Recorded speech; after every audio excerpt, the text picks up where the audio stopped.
Looking to get car or van insurance double quick? To mustard.co.uk. With top insurance providers, a 5-minute pit stop with us could get you out in front in the race to savings. Car or van, work or play. Compare insurance with mustard.co.uk. T's and C's apply. Authorised and regulated by the Financial Conduct Authority. The Clyde One Super Scoreboard podcast with Lucas Volvo. Buy your next car or book your MOT service or repair online. 0141 951 1025. It's time to talk football. It's Clyde One Super Scoreboard.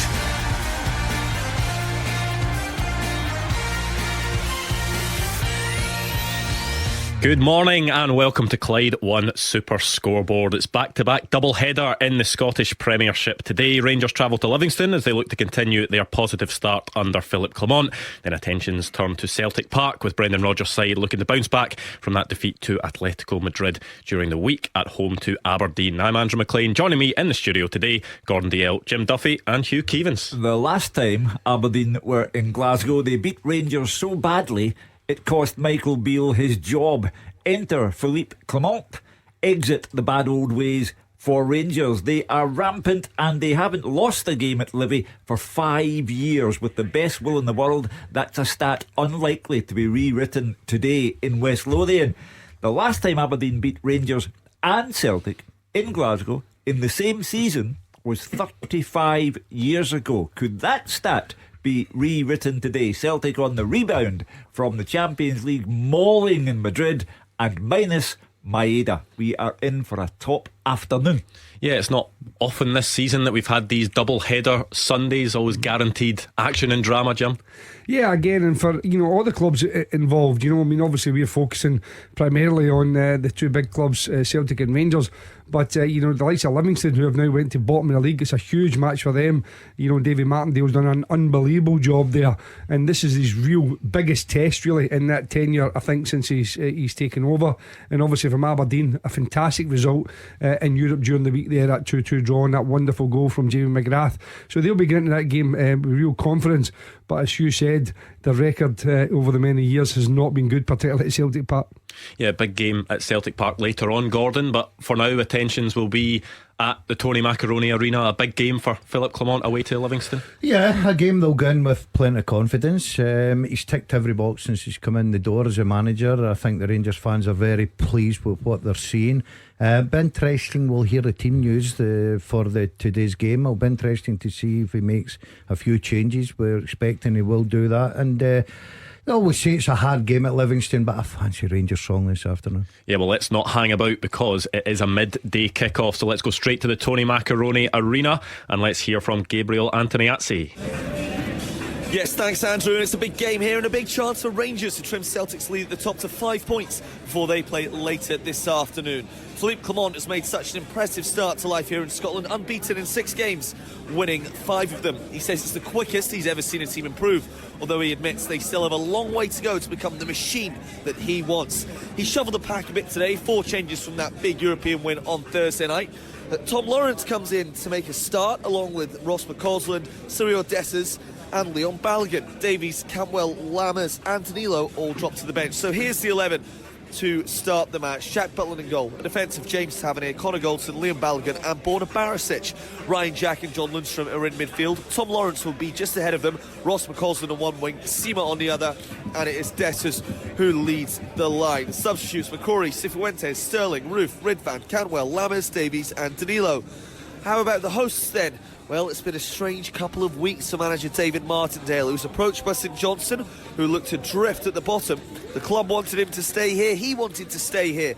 Since then, he's lost 4 games in a row. Suddenly finds himself and his team at the bottom of the table. They really need to start picking up points, and it doesn't get any harder than this. Their record against Rangers is poor. They've lost their last 3 games at a combined score of 11-0.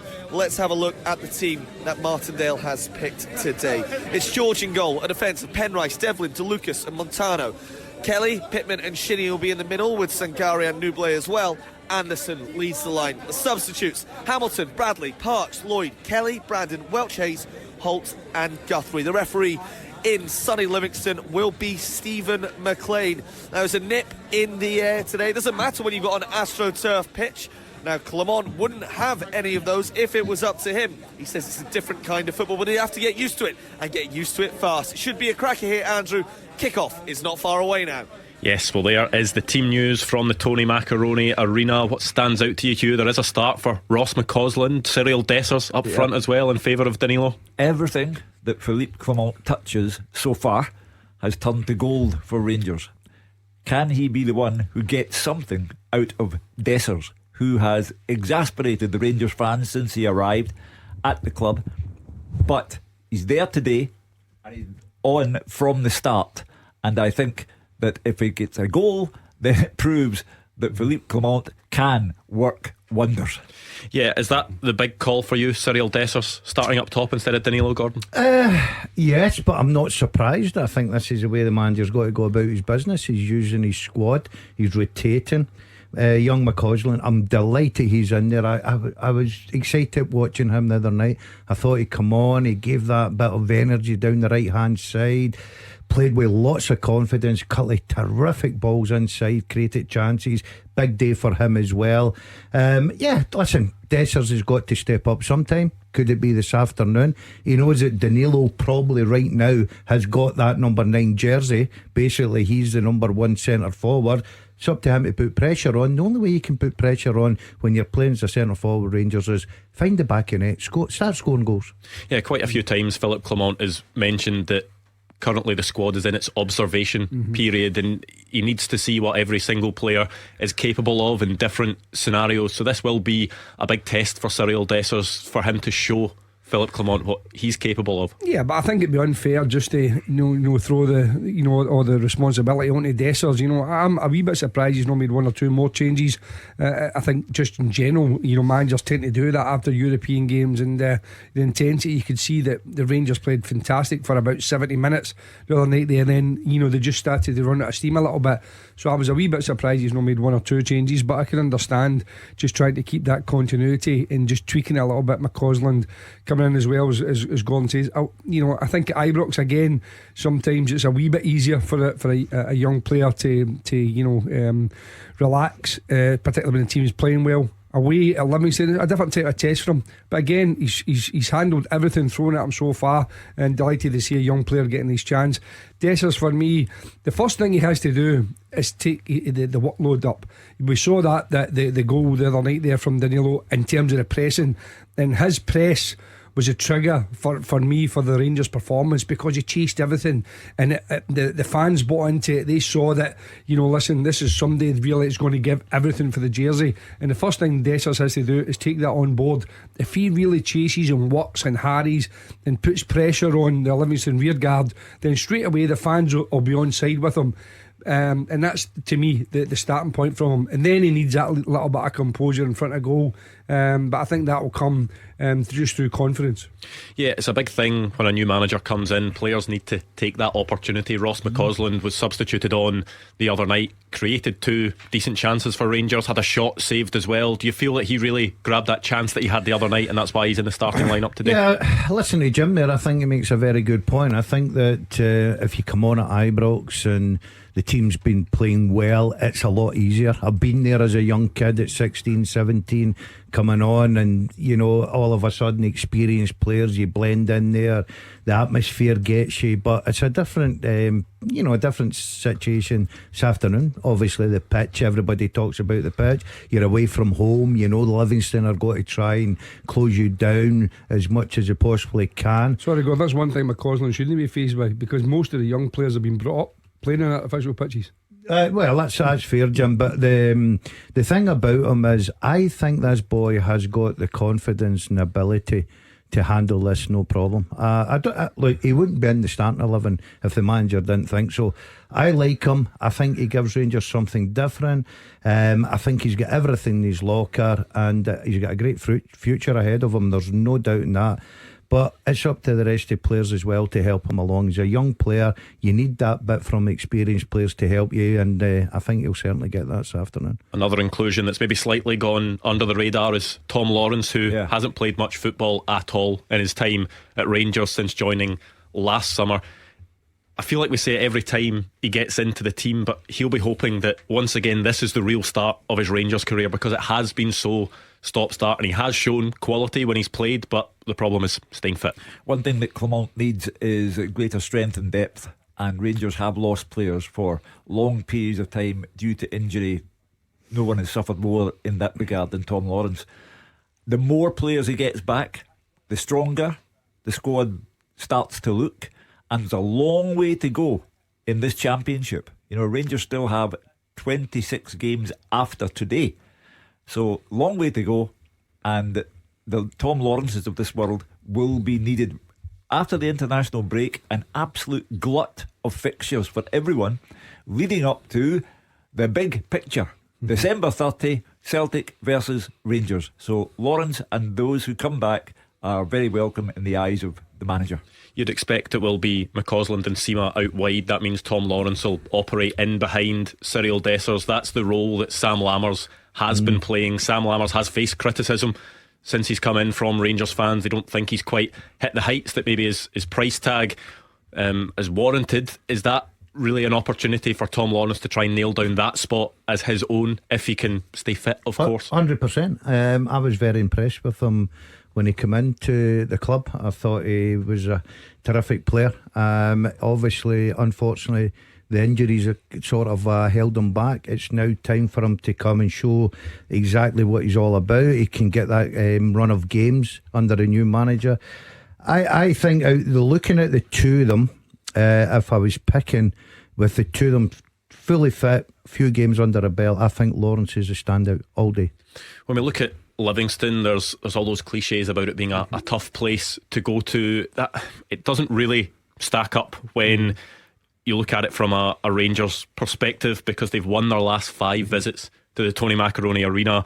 You look at the last 19 games in all competitions between the sides, Livingston haven't won a single one. It's been 17 wins for Rangers and 2 draws for Livingston. So as much as people will say, you know, it's a tough venue to go to, this is the type of match, especially with the form Livingston are in, that Philip Clement will be expecting his team to go and win. Yeah, and I think that, you know, Rangers should always be expected to win. It's not a surprise for me, those stats, Andrew. Rangers have got, you know, huge resources and a huge gulf in quality between them and Livingston, and therefore they should be winning those matches, you know, those type of matches. And I think every Rangers fan would expect Rangers to win when they play Livingston.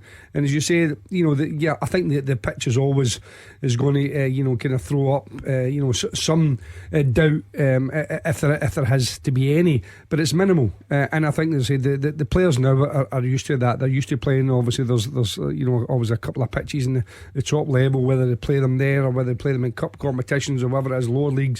But you know, listen, it's a perfect day today. You know, Rangers are playing with a bit of confidence, or real confidence, really, and Livingston are the opposite. So Livingston will be competitive today. They always are. They're organised. They do have some good players. They're dangerous at set plays, as you know. They've got the big physical players, but they can play as well. But you know, they're just not playing with any real confidence. And I think if Rangers start the game well today, which they have done under Philip Clement, then I think there'll be far too much for Livingston today. Let's try and go back to the Tony Macaroni Arena. Gabriel's there. I think the players are just making their way out the tunnel. Maybe a different prospect for Philip Clement as well, because when Celtic or Rangers go to Livingston, there's always that huge away support, Gabriel, that takes up 3 of the stands. Yeah, Andrew, that's right. The players are just walking out of the tunnel now, led out by captain James Savany. And as you said, is a bit of a different prospect. Manager Philippe Clement coming in here. You might think it's strange that there's so many Rangers fans here today. It's almost like a home game, but of course on a completely different surface. And Clement was actually really interesting about the AstroTurf when we asked him about it on Friday. He said it's a different kind of football. You have to strike the ball differently. He likened it to tennis players playing at Wimbledon or on hard courts or on clay courts. But he said his team must adapt. He wants that winning machine and he has made 4 changes to his team today, Andrew. I'll just quickly give you a run through the 2 11s. It's Butland in goal for Rangers. In defensive, Tavernier, Goldson, Balogun and Barisic. Jack and Lundstrom are in midfield, with Tom Lawrence just in front of them. Cosland and Sima out wide. Dessers is up top. What about the hosts? They are bottom of the league and desperate for points. A few changes for Livingston as well. They look like they'll be in a 4-5-1 formation. George in goal. A defensive, Penrice, Devlin, DeLucas and Montano. Kelly, Pittman and Shinnie will be in midfield with Singari and Nuble. Anderson leads the line. As you said, packed out here with home fans, plenty of Rangers fans. It's quite a unique thing, isn't it? You know, Celtic and Rangers going away to the Tony Macaroni Arena, and you know, Philip Clement walking out to 3 stands of Rangers supporters. Yeah, he'll enjoy that, and he knows that the supporters give the team energy. My 2 esteemed colleagues, former managers, will tell you that the game is not played on paper. However, on paper, Livy 4 losses in a row. Philippe Clement 3 league wins in a row since becoming manager. I cannot make any case at all for anything other than a convincing Rangers win. Yeah, I mean, Philip Clement had also talked about the artificial surface. It's just something that teams and managers need to put up with in Scotland, because it is here, and it doesn't seem as if it's going anywhere on the top flight. Yeah, he wasn't making any excuses about the pitch. He knows the situation. He'll be well prepared. I like the fact he talks about, you know, it's like a tennis player. Me preferably, I like playing in clay, but I'm with you today. I think it'll be a hard game. I think Livingston will make it hard, no doubt in that. They'll get very tight. They'll be, you know, in try to get into Rangers' faces, but I just think there's too much quality in the Rangers side, playing with too much confidence. I see them win this game. There is a minute's silence, of course, today on Remembrance Sunday. The 2 sets of teams lining up in the centre circle. There are the poppies on the shirts as well. A display of poppies in the Rangers end as well. The players just bowing their heads at the moment for that minute's silence. And as you can see, it says that courage, faith and honour stand where heroes fall is a display that the Rangers fans have up at the Tony Macaroni Arena at the moment as well. You'd expect that will be impeccably observed, Hugh. Yes, absolutely. And Philippe Clement will get his first taste of Remembrance Sunday football in Scotland, and he will, I think, enjoy the experience.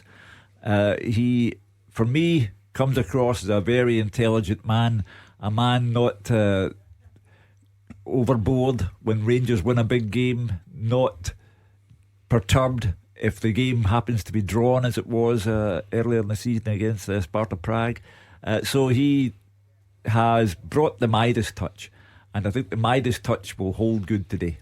Naturally, in this part of the world, the focus in Glasgow and the West will be on Rangers, but for David Martindale and Livingston, they won't be expecting to get anything out of this game, but they will be hopeful, just given in this recent run they need something. They need some sort of crumb of comfort at the moment, don't they, in hope that they will be able to turn something around. I think David Martindale and his players will be expecting to get something, Andrew. You don't get into any games expecting to lose.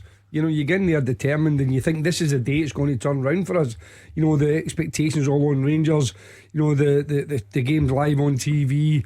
You know, the spotlight is on these players, and players don't want to let themselves down, and this is the opportunity for them to turn around their season. So no, I don't think they expect to lose. They'll be very competitive, and listen, anything can happen. You say there could be a mistime challenge. We've seen VAR playing major roles now in football and impacting it, so anything can happen, and David Martindale's team's got to believe that if they get opportunities today, they can take advantage of them, and Rangers might just be off the pace a little bit coming back from that European exploit. Underway at the Tony Macaroni Arena. And now a word from our podcast sponsor, Lookers Motor Group. They've got Jaguar, Land Rover and Volvo showrooms across Glasgow and the West, so you can find the new or used approved car that's right for you. The Land Rover showrooms can be found in Motherwell, Darnley and the north of Glasgow, with their Jaguar and Volvo showroom found in Hillington.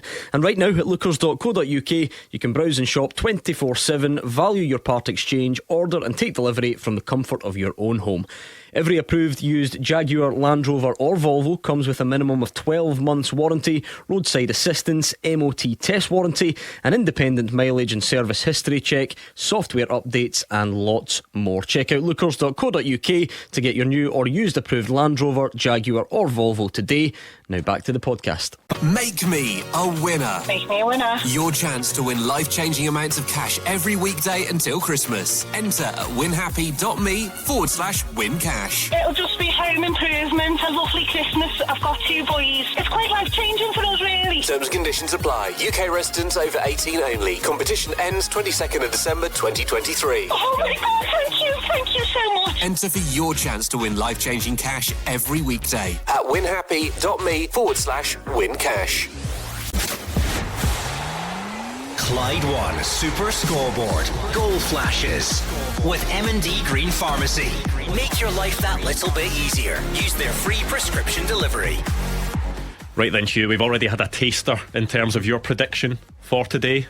3-0. 3-0 to Rangers. Gordon? I'm going 2-1 2-1. Tight. Jim? to Rangers. Just in case.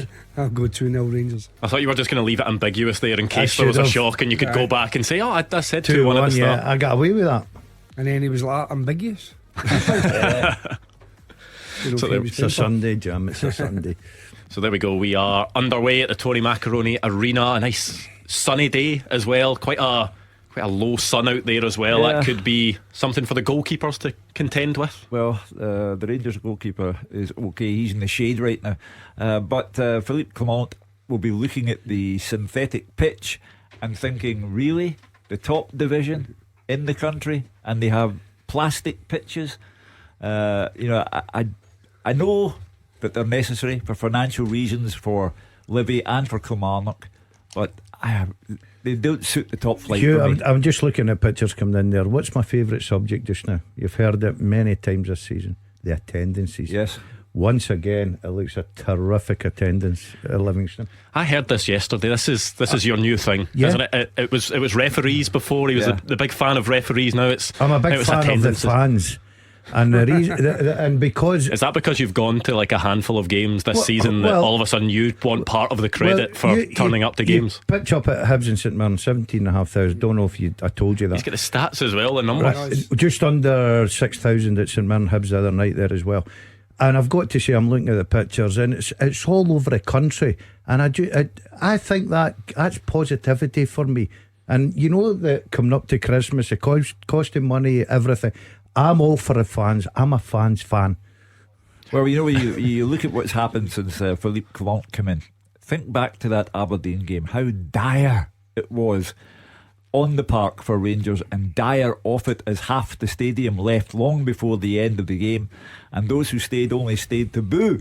But that has been a different story under Philippe Clement, and that's why they're there in the numbers that they are, the Rangers fans, because they sense, they have a feeling that this man is going to change the fortunes of the club. It is incredible how quickly things changed, Jim, isn't it? Because there was that game against Aberdeen at Ibrox, as Hugh said, where the fans that had stayed, they were there to boo. There was the game away to St Mirren where the Rangers fans had a banner basically saying, questioning the commitment of the players maybe, and the efforts of them, and then all of a sudden it's done a real 180 in a matter of weeks.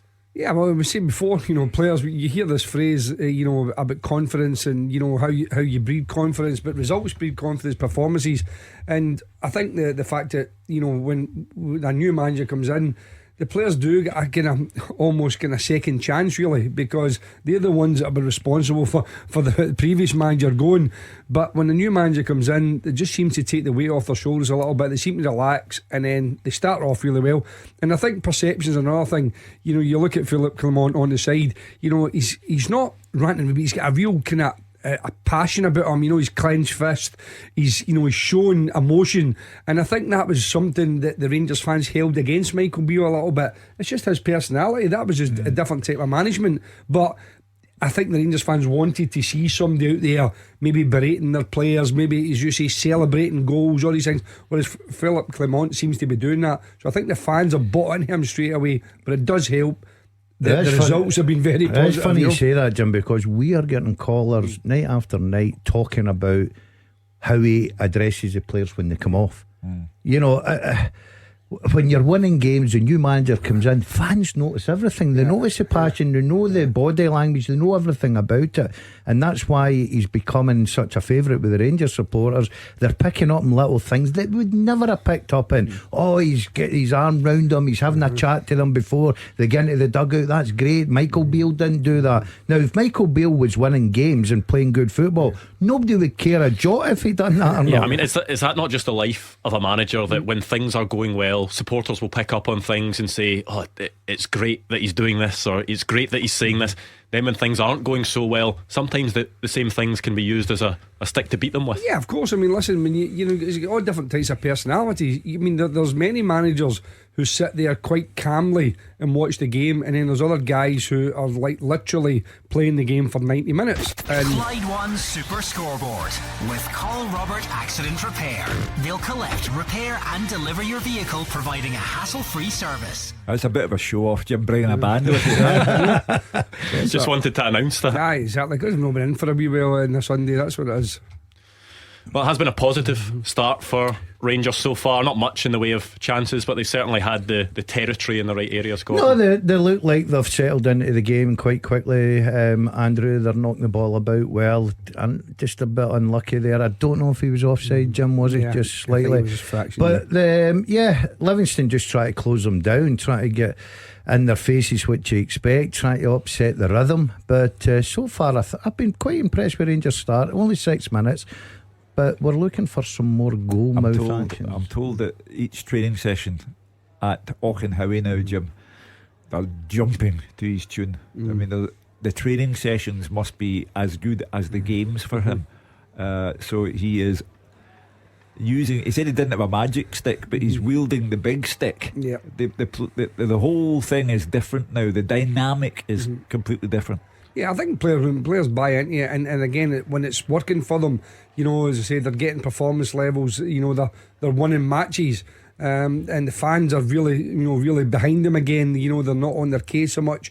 So all of these things, I think, say, wait a minute, the manager knows what he's doing here, and everybody wants to be a part of it. And as you mentioned earlier on, Hugh, if he gets players like Lawrence back, Kemar Roof back eventually, things like that, then it gives him a bigger squad. It gives that real intensity, which you said. This training can't be slack then, because you know, if you drop your standards, there's good players ready to steal your jersey.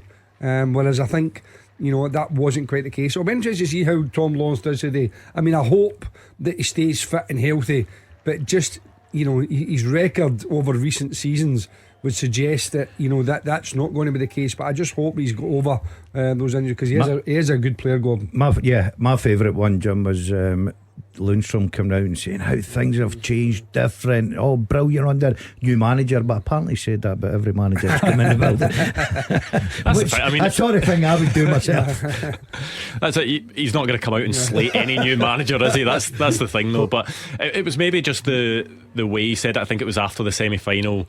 The wording was, you know, things are just so much better around the place. It was maybe just the emphasis on it that people picked up on. But as you say, no player is going to come out and say anything negative about the impact a new manager's made. I'm always kind of on the manager's side, because I know how difficult a job it is, and I don't like to hear that, because I think players have got a real responsibility, and I think they get away with it at times. You know, a lot of managers have, you know, Gordon will tell you, just about every manager you ever work with, they'll put on, you know, really good sessions. You know, they'll try and encourage players, they'll try and support players in every way, shape or form they can. But if it just doesn't click it on the pitch, you know, you try everything to turn it around, and then all of a sudden you leave, and usually somebody will say, "Oh, the players aren't fit enough," you know, or that, you know, they're not, you know, they're not playing with confidence, you know, and then a new manager comes in and the players say, "Oh no, everything's changed and everything in the garden's rosy." To go back to that Aberdeen game, you know, Rangers were abject that day. I know it cost Michael Beale's job, but there were players out on the park who were abject, who lost 3-1 to an Aberdeen team who've only won 2 games this season, and they were, you know, very much at fault. It cost the manager his job, but these guys have been made to understand now by Clement that it's their responsibility as well. Yeah, when a new manager comes in and confidence is low, you know, people will maybe start asking questions when there is such a quick turnaround about players, and why are they performing now when they weren't performing before. Where is the balance in terms of there being potentially an issue with the manager before, the players maybe not playing to their full ability or not being able to for whatever factors? Yeah, for me, I mean, listen, I don't know for sure. So I'm just looking to see, because obviously Dessers had a good chance there for Rangers. But for me, it's a difficult one, you know, from the outside. But Michael Beale had only ever been a manager once at Queen's Park Rangers for a very short time. And going to a club like Rangers and being a manager, literally he's a novice manager. And I think that just might have. He was always a coach, Gordon. You know what I mean? And a coach is completely different. Whereas Philip Clement is a seasoned manager. And I think that there's a wee bit of difference here. That he goes into that club knowing how to be a manager. Whereas I feel that Michael Beale was still learning, and I don't think you can learn on the job to be a Rangers manager. He had 2 dozen games at QPR. 2 dozen. And that's ever as a manager. And then you get the Rangers job, Hugh. So to me, I know people were saying when he was with Steven Gerrard he done all the coaching and stuff, but that's completely different from being a manager. So maybe, you know, in the fullness of time, Michael Beale will, you know, learn to express himself in a different way as a manager. But I think you know, Philip Clement isn't you know, a novice. I said he's a guy who's got plenty of games under his belt, knows what like it is, and is really thriving on the challenge. Yeah, 11 minutes gone at the Tony Macaroni Arena. Do you think David Martindale will be happy enough with what he's seen from his team? Because they've not really, their goal hasn't been threatened too much. They've had to make a couple of blocks, but you look at how quickly Rangers started midweek. They've not been anywhere near that, although Cyril Dessers is through 1-on-1 with Shamal George, who saves. I've got to say, I'm just looking at that picture there. I don't know if he should square this, but he gets caught here, and Dessers does well. That's what Jim was talking about, that pressure. I've got McCausland maybe just a bit too far back. Look, if I'm a centre forward, I'm going for that myself. I'm going for that myself. He never ever looks. That's the one thing I would say. His head was down. He never looked to see if it was a teammate. To me, if he just has a wee glance, then he's got a choice to make, and he might still go for the shot. You're right, but to me, if he just never looks, his head's down. He's obviously made his mind up that he's going to have a shot. He'll get away with that, Jim, because what you're talking about, he went. He was the one that was doing the work. He pressed. He made the mistake, and he get through there. So good opportunity for Rangers. And before somebody phones in, he did have his jersey pulled as well when he was on his way into the goal. So I think Nicky Devlin was he was panicking a little bit. He thought it was a free kick, but it's interesting. The stat come up there on the TV, Andrew, about Livingston have lost the most goals from set plays. Now you're looking at Livingston's sign, Gordon. You can't believe that they're the team who have lost the most goals from set plays. Well, I look to you when they come out the tunnel, and I'm thinking, well, Rangers could be under pressure at set plays here. The size of this team, but look, it's quality balls, it's movement.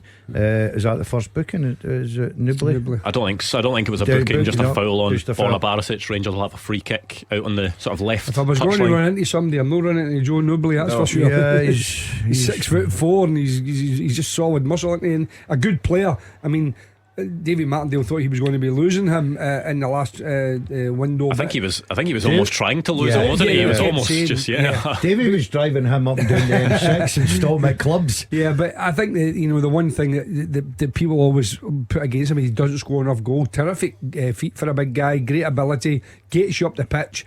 It's almost like where do you play him, because he's not an actual centre forward, he's not a natural winger, he's in that front area, and I think that's part of the reason why no one took a punt on him. I'm glad you brought that up. I've been watching him. I'm just going to ask a question. I'm thinking, does he look like a left winger to me? And once he gets going, there's a chance here. James Tavernier with the in-swinger, and it is going to be goal flashes with M&D Green Pharmacy. 14 minutes in, Rangers take the lead, and it is Connor Goldson. It was an in-swinging free kick from James Tavernier. It wasn't dealt with by Shamal George. He sort of palmed it out into the path of, I couldn't quite make out who it was at the back post. Well, the thing is, it'll now be whether the player that was running in was interfering with play or not. Which he wasn't. Oh, I don't know about that, Hugh. So it was Cyril Dessers who jumps and extends his leg. Yeah, it then comes to Shamal George, who's unable to grab it. It's then headed back into the path of Connor Goldson. However, we saw one of these recently, didn't we, in the Scottish Premiership, and I'm sure the goal did not stand. I'm telling you now, Dessers has got to do the goalkeeper a favour here. I don't think that's going to stand. I could be wrong, but I don't think that's going to stand, because I think Dessers is obviously offside. We all know that, but I think he does interfere with that. Yeah, so you were saying no, Hugh, you didn't think he was interfering there? Yeah, but Stephen Maclean now has stopped proceedings. He'll go to the monitor and he'll chalk it off. Because it's the motion towards the ball, and the thinking is that if Cyril Dessers doesn't stretch his leg out and try and touch that, Shamal George just has a sort of clean catch. Yeah, they'll say that it impacts the movement of the goalkeeper. The goalkeeper can't move until whether he thinks Dessers is going to touch it, and then he reacts after he misses it. I mean, listen, Shamal George has made an absolute howler, there's no doubt about that whatsoever, and he may well get away with it. But we were talking earlier on about set plays, and there's another. Exactly. Obviously, that's part of the reason why. Here we go. I think he's once he goes to the monitor, that more often than not. Although we did see at the weekend there, the referee sticking by judgment. I think it was. It wasn't the Hibs game last night, was it? With the referee, and he stopped by his decision, which is quite unusual. It was. For a penalty decision, it was a Motherwell game, Motherwell Hearts actually, and the referee stopped by decision, which is quite unusual. But again, it'll be interesting to see what Stephen Maclean says. Yeah, because we're seeing all the angles here, and of course you see that on social media sometimes. Why is the referee going to the screen for an offside? It's not to determine whether Cyril Dessers is offside or not. That has already been determined. He is offside. It's whether his interference, or whether it is an interference, I should say. He stretches trying to get a touch on the ball, doesn't get a touch on the ball, and it has been ruled out, so it will be back to 0-0. It's a bit like Dalziel Maida in the European tie, when he just barely touched the ball, but it was enough to make the Louis Palmer goal not count. I'm not surprised with that. I tell you what, he's very lucky, the goalkeeper, because he makes a mess of that. Dessers just goes too early, but that's a warning. And Jim, we've been talking about it, set plays. I'm so surprised that Livingston are so bad at set plays. Well, I know it's the way everybody kind of plays, keeping that high line going. But to me, if you've got a bigger team than the opposition, just drop yourself 4 or 5 yards and then head the ball or clean the ball away, because as soon as the ball is heading towards your goal, then it doesn't matter what height you're under pressure. But again, giving away cheap free kicks, all these sort of things, you've got to be saying. But listen, Livingston get away with that one. I think that that we can either agree or disagree with the call, but I think that the goalkeeper makes an absolute mess of it, and very, very fortunate that it didn't stand. And Davy Martindale's got his angry wee man face on. He's not happy with the way things have started for Livy at all. So, a wee bit of help in the dugout, Brian Rice, taking a job. Chipper in there trying to help him out, trying to solve this problem. This is where they should do. They've got a long throw now, and they've got plenty of height, and they'll look to a little gamble on second balls. And obviously Balogun's in there today. I think part of the reason why he's back in is because he generally is one that's a bit more physical in terms of challenges. But from Livingston's point of view, if they can manage to put Rangers under a little bit of pressure. But again, comes to nothing. Rangers actually able to break away from this Livingston long throw. It's Ross McCausland who is breaking towards the Livingston box. He goes one way and the other, has a strike as well, which goes wide of the goal, but showing his threat and his pace there, Ross McCausland. Brilliant play from the young man. He turns the defender inside out, but I think he takes the wrong choice.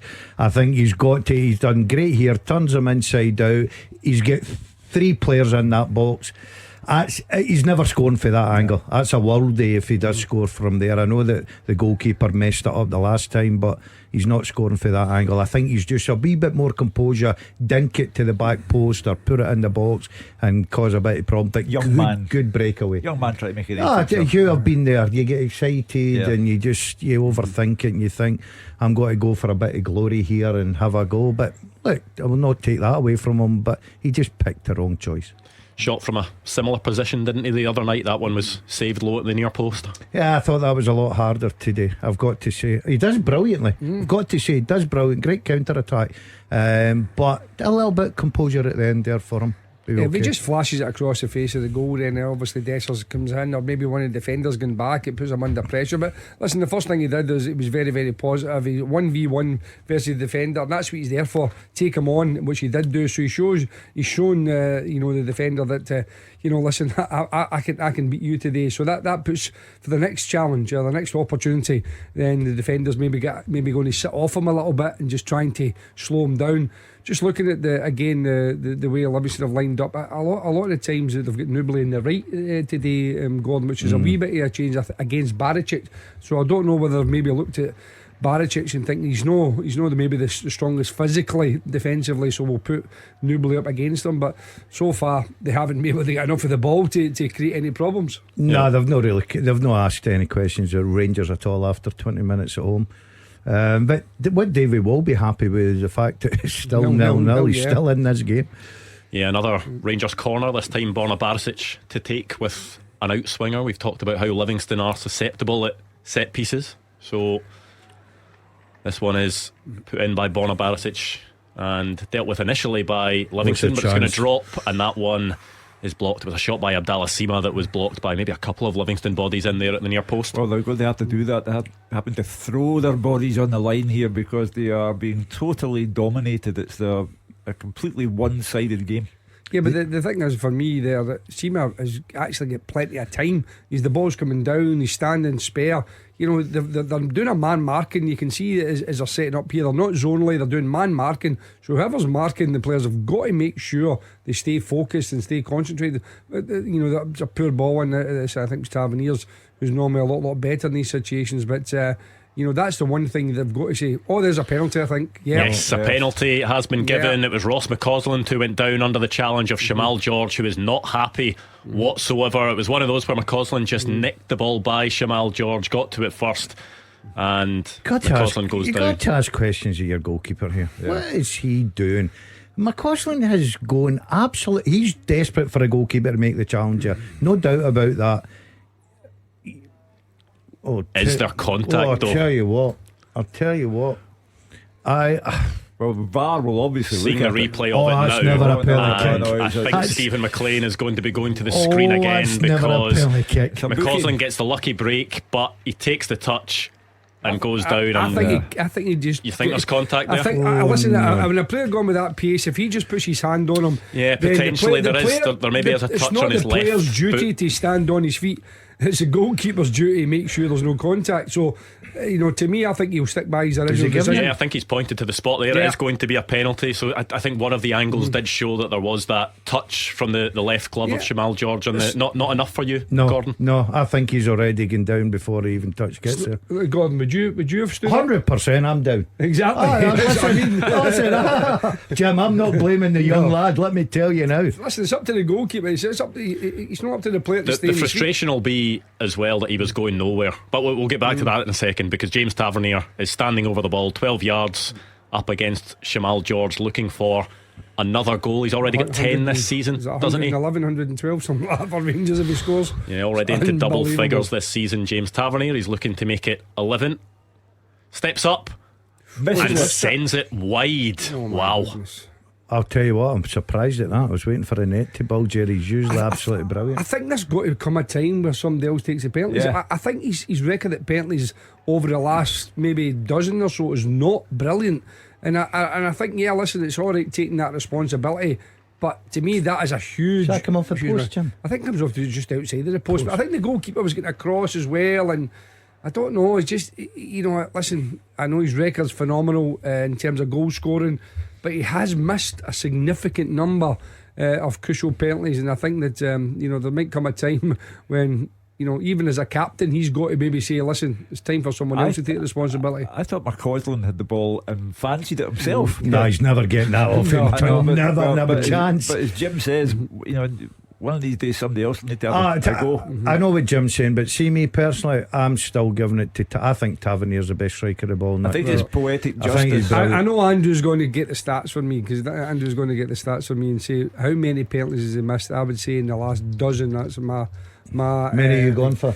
I think he's missed 4 anyway, and that to me a third would suggest See that. how I worked that word Well, in there there. was an element I think that's a wee bit too many for me. an element of poetic justice about it, because I cannot believe that the referee gave the penalty. I thought it was more the case that McCausland would be booked for I simulation. know where Jim's coming from, and I'm find it very hard to argue. But my point is, I think he's gone down. He's gone down very quickly. I think he sees it coming. Quite rightly, as I said, I would do the same myself. The goalkeeper for me, that is two horrendous decisions he's made, and he's got away with both of them. So 71 penalties taken for James Tavernier, 57 scored. If we It's have a not look bad. at the ones he's missed, the last one he missed was, of course, in that game against Hearts. He missed the first one, but then went on to score the second one. The last missed one before that was April the 15th, 2023, against St Mirren. But he had scored, what was that, 1, 2, 3, 4 since, well, so 5 since then. Does it tell you Rangers get quite a few he's missed 2 penalty of his kicks? last 3 or the 2 of his Yeah, last 4 he's missed two of his and last. again 57 out of 71. You know, it's not it's you know, it's a significant number. Me personally, as I said, I think, listen, he's been unbelievable. Could be another chance for Rangers here at Cyril Dessers, and that one is trundling towards the goal. Goal flashes with M&D Green Pharmacy. And Rangers do have the lead this time. We'll see if there is any VAR intervention. I wouldn't expect that there would be this time, but the ball was played through to Cyril Dessers on his left foot. He did have some pressure from the Livingston defender, and I think Shamal George maybe got a touch to it as well. Did it come off the defender? But either way, it did take the pace off the ball, but it bounced into the back of the net. I'll go for a strike. I think once again Livingston get caught up the pitch. It's that one ball. Great ball for Tom Lawrence. I've got to say, it's a terrific run from the striker, right? He takes it, and you're thinking, when's he going to hit this? And he waits it, he looks there. No, he doesn't, and he just flicks it with his left foot. He makes the goalkeeper make that decision, going down early. I spoke about the Midas touch from Clement. Here he plays Dessers, and I said to the guys before the programme started, this is the manager saying, I can walk on water, I think. And he's got a goal out of Dessers, who couldn't kick doors at Halloween prior to the arrival of Philippe Clement. So an astonishing first 25 minutes. Rangers have a goal disallowed by VAR, miss a penalty and score, all in the space of the opening 25 minutes. That is the extent to which they have dominated Livingston. One thing that Philippe Clement, you'd assume, would be happy with is the fact that Rangers scored, it was disallowed, they had a penalty, it was missed, but they've kept going and they've kept pushing for that opener. Yeah, the mentality is completely different. As Hugh said, a few weeks ago against Aberdeen, the players literally went into a shell, and whereas today, in face of adversity, in terms of things that didn't go against them, they haven't let their heads go down at all. If anything, they've actually stepped up the pace. So they've shown a complete, change, a mindset. To say, listen, we're a different team here. And as I said, with those opportunities that they haven't taken, they haven't let their heads go down at all. They haven't felt sorry for themselves. They've kept going. Although we have to say they've got a huge help from Livingston's performance so far, because they just haven't been at the races. But take nothing away from Rangers, they've absolutely deserved to be at least one goal up, if not more. It's a glorious ball with a scruffy ending, because it's the untidiest finish you'll see, but it will not bother Cyril Dessers in the slightest, because his name's on the score sheet, and that's a big thing. I like the timing here. I like the timing of the finish, and because when I'm watching it, I'm thinking he's got to give this chance up here. He's taking too long, but he knows exactly what he's doing. The goalkeeper comes out. I think he's very clever there. Balogun seems to when he headed the Livingston cross away, it was actually a clash between Tom Lawrence and Leon Balogun that he's done. Looks as if he's maybe taken one either on the hip or on the stomach. He's maybe winded, but that'll be one that Philippe Clement will hope clears up, because he seems to be a real big fan of Leon Balogun. I didn't realise he's 35 years old now. You know, age doesn't matter, Hugh. Well, look at us two, we're still going strong. He's Hold on a minute, forget Duff's in the middle. I'm the young pop. He's a good 5 years younger than somebody like Davy Weir played, didn't he? So the fact is, as a centre back and not having played as many games in the last while, he's a great addition to the squad. And that's the point I was making about players like Balogun, like Tom Lawrence, like Kamar Roof. The bigger the Rangers squad gets, the better their chances of doing something between now and the end of the season, particularly in terms of the title. I've been impressed. Sorry, Andrew, I've been impressed with Rangers opening 30 minutes. I've got to say, everybody always says, "Oh, a difficult venue." Rangers go there, and they don't look like they're in any difficulty at all. But I take on board what Jim's saying. If you're Livingston and you've any chance of getting something against Rangers, you've got to be better. You've got to be better. Has Butland touched the ball yet? No, I don't think there's even a pass back really. But the thing for me is that, like, Livingston are playing 3 at the back, 5 at the back, call it really, but 3 centre backs. Tom Lawrence picks the ball up just around about the halfway line, plays one pass, takes all 3 defenders. The defenders are all over it, but Rangers are only playing one striker, Dessers. Listen, Dessers makes a great run, it's a great pass. But you're thinking, where are the other defenders? Surely the one thing you would say if you're Livingston, you make sure you narrow the pitch, and if Rangers are going to give any kind of passes, it's out wide to Seema and McCausland, because you should be able to deal with crosses. But they were so open, and I think that's the thing that Davy Martindale will be really frustrated at. Because is that the thing? See, if you look at Livingston's shape now, sometimes people look at it and think it's a 5 at the back. Naturally, it's more defensive. Livingston's 2 wide centre backs are split so wide that their central centre back actually becomes quite exposed because of it. So if Rangers then hit them on the break, for example, that one Tom Lawrence ball through the middle just means that Cyril Dessers only has one defender to deal with. Yeah, but to me it was, it wasn't like as if it was in transition where they've nicked the ball like the one that Dessers had earlier, Gordon, where he's nicked it off Devlin and he's run through. It wasn't as if it was that situation. It was a situation building up in midfield, and that to me gives you enough time to get reorganised. And I just think there's just seems to be wee lapses of concentration just now from Livingston. I don't know about you, Jim. I know every manager sees it different. I'm not here to tell Dave Martindale his formations, but yes, you are. I'm surprised he's went with 3 centre backs, because you look at Rangers, they're going with 2 sort of a wide guys. They're going with Dessers through the middle. Your 2 wing backs are getting asked a question: do you go forward or do you sit and cover and make it a 5? Because when the 2 wing backs are going forward, Rangers 1-2 passes, they're right through them. Yeah, listen, everybody's got their preferred style of play, and it might suit Livingston in the vast majority of the games. But in this particular game, as Hugh said, Butland, Japlin's not even, I don't even think is it a comfortable pass back or end to deal with. Rangers have been so dominant. Listen, the one thing you've got to say, Rangers have been excellent, and the game should be out of sight. They've missed the penalty. Obviously, they've had one chalked off, and another good save from the goalkeeper. They've just been, absolutely on the front foot from the first whistle, and that's the only piece of consolation you would give if you're Davy Martindale and Livingston, is that you're still only 1-0 down. 32 minutes gone. Livy have had no shots on goal, none. I've been impressed with Rangers 32 minutes. I think they've turned up here. The heads are in the right place. They know that they've got to play good football. They know they've got to move it quickly.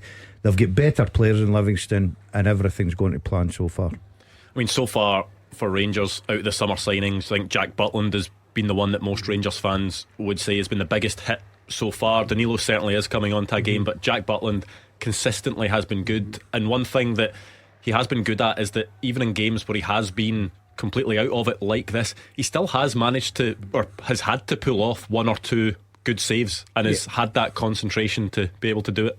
He's been absolutely terrific, there's no doubt about that. There's an opportunity. Could be an opportunity for Livingston, and then if Jack Butland gets it, got to do better. He's got in behind young McCausland there. That's obviously that wee bit of naivety that the young man's got. He's got to do the defensive side, and he just switched off. And Penrith should have made, easily there, just make sure you play across the goal. Yeah, you can take a touch, or just focus on just good contact across the 6-yard box. But it's the first time Livingston have really got in behind. But Jack Butland's been terrific. during the week there, there was a couple of occasions late in the game where Rangers were a wee bit nervy, where they came and just plucked the crosses out, which is a magnificent help to you if you're a team corners, free kicks coming in, commanding your box. So yeah, I mean, listen, he's been outstanding, and also those big important saves as you mentioned, Andrew. So yeah, overall, but listen, all the Rangers players now. Seema's been good. Obviously Danilo, as you mentioned, there's Hugh's talk about Dessers. He's bringing in young McCausland. So listen, all positive at this moment in time for Rangers. You've got to say, Rangers have got a knack throughout the year. Here's another chance for Rangers. Cyril Dessers 1-on-1 and drags that one wide. I'm not sure whether the flag went up or not. I think it maybe did, but Cyril Dessers still should be hitting the target there at least. That was the Cyril Dessers that played for Michael Beale. I think he's off, Hugh. I think he goes too early. He goes too early, far too early. But even so, it's a terrible finish. Yeah, exactly. I think that's a little bit. He's been anxious here. That's two or three times he's just went that bit early for me.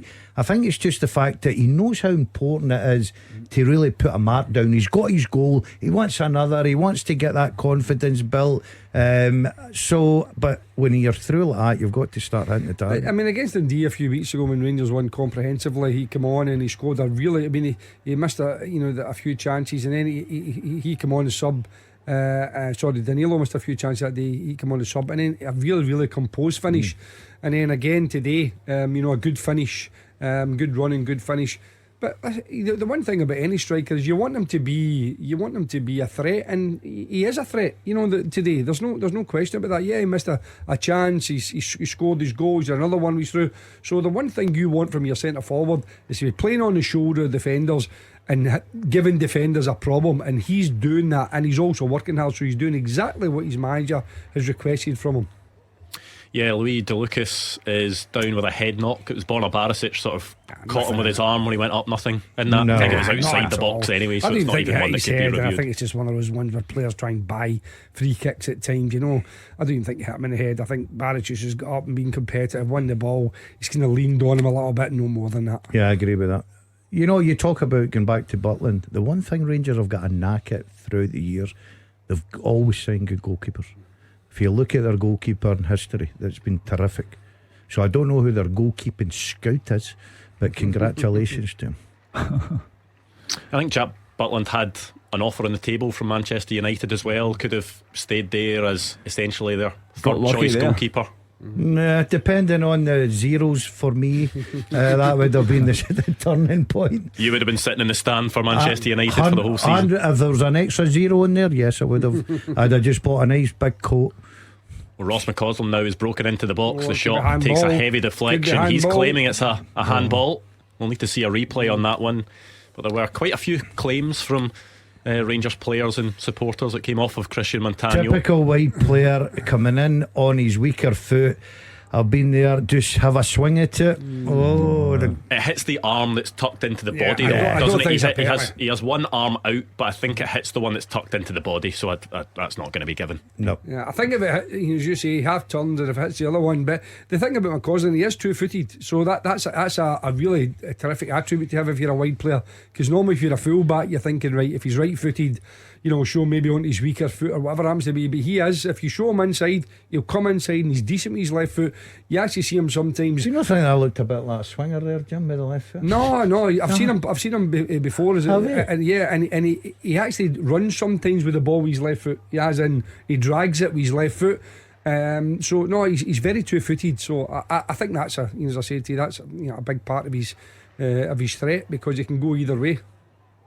Something's going to happen for McCausland soon. You feel he's had quite an eventful first half. It's the most understated 1-0 lead ever. With the two others chances, missed a penalty, had a goal disallowed by VAR, and they just go on and on and on, wave after wave. But even in that way, it's not as if they've really been battering the Livingston goal. Jamal George hasn't had a whole lot to do, those sort of big incidents aside, but obviously Rangers have been the dominant side in this game as Livingston get into the Rangers box, and it's a cross from the left. That one just goes wide of the goal. That's all it takes for Livingston to get back into the game. Look, you're not going to dominate any game for 90 plus minutes. Livingston will come into it some part, And that's all you need. Maybe a deflection, a set play. They've got a chance now. Corner kick. They have got some height in there, but the ball has got to be a little bit. I'm just looking at the other Rangers players seem to be at the front post area. You know, so if anything goes deep here, you know, you would think that Livingston will have a chance. Yeah, the ball lands at around the penalty spot. It will be taken down in the box by Montano. Has a curling effort, but that is easily saved by Jack Butland. That's the first real thing he's had to do in this match so far. Yeah, all stems really from a throw, and it was allowed to get into the feet of Joe Newbley, and that is where he is very good because he's strong. He can hold it up, he can pin defenders, and you know manage to do that and get a corner. The thing for Hugh was saying there, McCausland's done well, but Sima has actually been very quiet today. I mean, most of the plays seem to have been up the right hand side with Tavernier and McCausland, but there's been very, very little from Sima. You know, so I don't know whether that's just the way the game's the way it developed, or whether it's maybe Livingston, you know, overloading on one side and that's leaving a little bit of space for McCausland. But listen, you know, Rangers, the only thing that will frustrate Philip Clement now is that the game has been put to bed. Because you're saying there about Shamal George not put, but he's obviously had the one save from Cyril Dessers. They've had a couple of opportunities, and obviously there's been, you know, whether it's contentious decisions or whatever happens to be, but nevertheless I think over a piece of 40 minutes Rangers have absolutely strolled us so far. If they get one, Jim, before half time and take it to 2-0, then it is game set match really. Yeah, I agree with you, because Livingston haven't put up enough of a threat to see that they can get back into the game. Oh, he's got to do better there for me. That's good build up from Rangers again. They seem to have this switch, you know, anything down the left hand side. Lawrence, first initial thoughts, get it out to the wide area in the right hand side, plenty of space. They build this up very, very nicely, and as the ball comes in, I think it's Dessers. Is it a bad touch from Dessers, or is he trying to lay that off? He's got to take it in. He's got that's what I like. Take it in. You're in the box. Penalty spot. You know, you want to try and invite the defenders to put a challenge in there, then anything can happen. You Wrong know, you choice. take it in, you stick your backside in against the defender, and you say, right, what are you going to do? I think that's why it frustrates the Rangers fans, and obviously Clement can't give up on a player that cost Rangers millions of pounds, so he's trying to give him a chance. He has scored the goal, but he's back to, at the moment, being the guy who couldn't kick doors at Halloween. See, be fair, Hugh, in the first half I think he's done alright. I think he's worked hard, and Jim talks about that. I think you've got to win the Rangers supporters over with your effort and commitment. He's scored a goal, he's been involved in a lot of things. It's probably the best 45 I've seen him. Sorry, there's an injury. Hamstring, is it? Yeah, Sangari is down. Looks as if it could well be a hamstring issue, which could be the end of his afternoon. He is stretching it out at the moment. I'm sure a while ago referees were told that unless it was a head knock to continue to play. To me, I just don't understand why the game gets stopped when a player's got a hamstring injury. It's not a head injury. So listen, that's part of football. Sometimes you can do it to fitness, sometimes you can do it to be unlucky, whatever happens to be. But to me, that, you know, you should continue playing, you know, that until the ball goes out of play.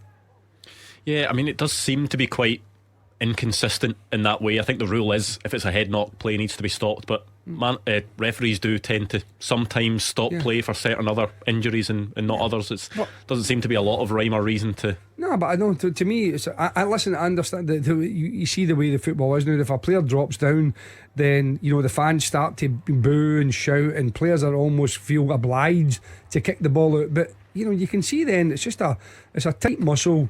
There's nothing the matter with the player. To me, that's just unfortunate. I don't think the referee should be stopping the game for that. That's just a wee thing for me personally. He's had a wee rest now. He's back on. He's back on, yeah. Yeah, he's up moving again. Rangers have the ball in the Livingston half. There is, around 2 minutes to go until half time. There will be some added time as well because there has been some incidents in the game as well. Of course, there was the first Rangers goal that was ruled out. Connor Goldson put that one in the back of the net, but Cyril Dessers was adjudged to have interfered with play from an offside position, putting Shamal George off. There was then the penalty incident, Ross McCausland being fouled by Shamal George. That one missed though by James Tavernier, and eventually it was Cyril Dessers that gave Rangers the lead. Yeah, I think McCausland can be, really, really delighted with his first 45 minutes or so in the starting, his game here at Livingston, because he's been terrific. He's done everything he's been asked to do. What a chance this is. A big chance for Rangers. It's Ross McCausland now. Goal flashes. Told you he's right footed. With Dundee Green Pharmacy. Well, you said it was coming. You said he was going to have his big contribution, and he has. Ross McCausland fires that one with his instep into the top corner. However, no, it looks as if that one is not going to count either. No, there's a free kick given in the box. Steve Maclean's he's playing to Rangers players there. Infringement inside the Livingston box, and that ruins that young boy's fantastic moment. Jim set it up brilliantly for him. He reacted, put it in the back of the net. We're just seeing it here. I never seen it. Did you see it, Hugh? I never seen it. No. It was quite a messy incident. I mean, there's certainly no offside there. There's a Livingston player that goes to ground, so you can only assume that that's what it was. But the thing is, I don't think the whistle went until after Ross McCausland's shot. Oh no, I'm not Is giving there that much in that? I don't think there's anything Well, in it. the Rangers player's also having his jersey pulled. Plus the fact, if you look at the Livingston player, he doesn't even claim for No, it. he's fallen. He's just fallen. Steve hold on. Did you see it at a different angle there? Yeah, Jim, there was a with the- different angle. I mean, it doesn't look overly conclusive. I'm not sure there was too much contact from Abdallah Sima. There was also contact on Sima, but it is now being checked by Stephen McLean and the VAR at Clydesdale House as well. What are your instincts? I think here? Is that's that a goal. one that's I going to think stand? that's You a think? goal. Yeah, I think that's going to stand. I think the player's fallen, and if there's any, again, to me, it's not a free kick, but he's going to give a free kick. He's given a free kick, Stephen McLean. Yep, that one is not going to count either. Ross McCausland thought he had his first Rangers goal, but no. There's something we've missed here. Because I'm looking at the defender falling. I don't see. I'm just looking at it again here. Does he push him? There's a hand on the shoulder. Is that That enough is to? never for me. I would need to see this about 20 times. No, he's got one hand on him. He's trying to make forward. To me, it's never a free kick. And I just think, listen, every single week VAR is discussed. We've heard Brendan Rodgers saying he would bin it. I think from today, I think the Rangers fans and Philip Clement would probably bin it as well. But it's just so negative these days. They almost look as if they're looking for reasons to cancel But goals. we can't blame VAR for that, because I think Stephen McLean initially gave the yeah. foul, so it's not cancelled the goal. No, it just hasn't. No, I understand that they haven't Yeah. overruled them. They haven't seen a clear and obvious area from the referee. Listen, I get that, but I just think nowadays they're just looking for reasons, rather than look at, to me, good movement for the striker, poor defending, young player gets a goal. To me, it should be a goal. I agree with you, Jim. I think that's a goal all day long. I think Rangers have been undone. If somebody scores with a penalty now, I wait for a VAR decision to see if yeah. Don't get me wrong. I thought the penalty was not for me, but that goal, in my opinion, should have stood. Well, there we go. It is still 1-0 to Rangers. 6 minutes added. It has been an incident packed first half. Rangers have had the ball in the net 3 times now, but it is just the one that has counted. What do you think, Philip Clement? Will he be happy generally with what he's seen? Look, I think he'll be extremely happy. A little bit disappointed that this game's not out of sight, of course, but he's dominated this game. All the talking points will be about Rangers should have scored more goals. They don't look in any trouble at all. And if this continues, you can only see Rangers go in second half and score more goals. I think David Martindale will regroup. I think he'll change his shape at half time. Well, he might change his personnel because they just haven't laid a glove on Rangers. And I think that if it continues this way, he knows it's only a matter of time before one of those opportunities that Rangers have had will count. And as Hugh said, the game will definitely be done and dusted then. my 3-0 prediction could have been correct by half time. could have been 5. Yeah. But listen, from Philip Clement's perspective, as a manager, you look at performance levels, and Rangers' performance have been very, very good, very high standard. They've dominated, they've created, they've scored goals, they've been unfortunate, and therefore you can't ask for too much more from your team, as I said. And it's, again, to me, only a matter of time before they score again. Yeah, they're into the box now, Rangers. There is another chance that is saved, this time by Shamal George. It was Cyril Dessers with the chance on the angle that time. I think he's done okay, Hugh. I've got to say, I think he's getting involved. I think it's a tight angle, Duff, to be honest with you. Yeah, that's what I mean. So I think you've got to go and smash it low across the way, down maybe between the keeper's legs or anything like that. I think you kind of it's one of those ones where he's no real conviction with it. Gordon, for me, kind of side foot sitting. I think if you get the laces through that, get and really smash it low and hard, it might just go through the keeper's legs. Yeah, certainly. I said at the start of the show that there wasn't going to be a lack of drama today. We've had enough, I think, in this first half to spread across the two games here. We see that again. It was actually nice football between James Tavernier and Cyril Dessers, but he just strikes that straight at Shamal George, doesn't he? I think he's trying to give. He's trying to go into the near post and giving them the eyes. Yeah. Do you know something? I think you're giving them more credit. I think you're being too critical. You stick to the defending side. I'm a prolific. I'll tell you exactly what he's done wrong. Prolific, I love that. But no, listen. Again, from a striker's point of view, he's in that opportunity to score. He's in and around the 6-yard box. He's doing what he can because his movement's been good. But I said, from Livingston's perspective, they've got to change it, because if they don't change it at half time, they're going to get swamped.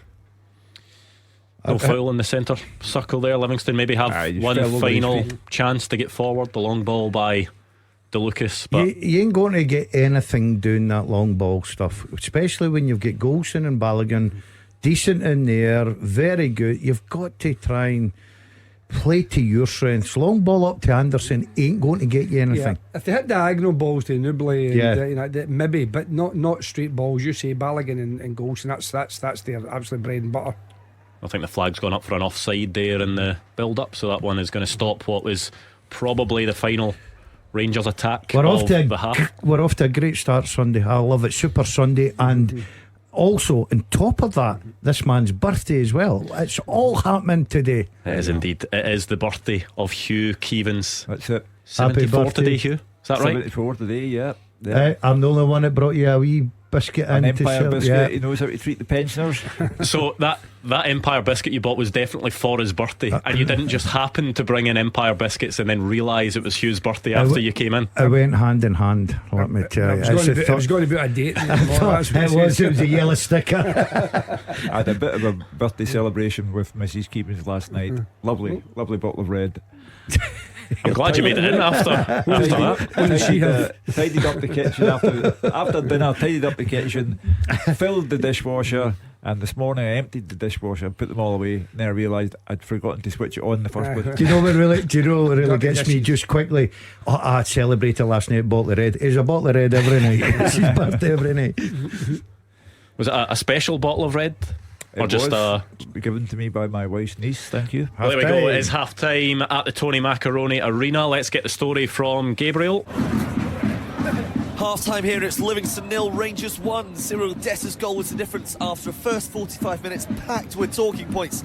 Several huge chances for the visitors. Dessers has been central to most of it. He had the first chance of the match as well when he dispossessed Mikey Devlin, sprinting through on goal, but his left-footed effort wasn't enough to beat Shamal George. 10 minutes later, the Gers thought they had the lead. George flapped at a deep free kick from James Tavernier in the sunshine. It resulted in Connor Goldson tapping the ball into an empty net. However, after consulting the VAR monitor, it appeared that Dessers was offside and he was judged to have been interfering with play. No goal. Ross McCausland, making his first start on Rangers' right wing, has been heavily involved as well. Been a menace, and he caught onto James Tavernier's pass in the box halfway through the first half.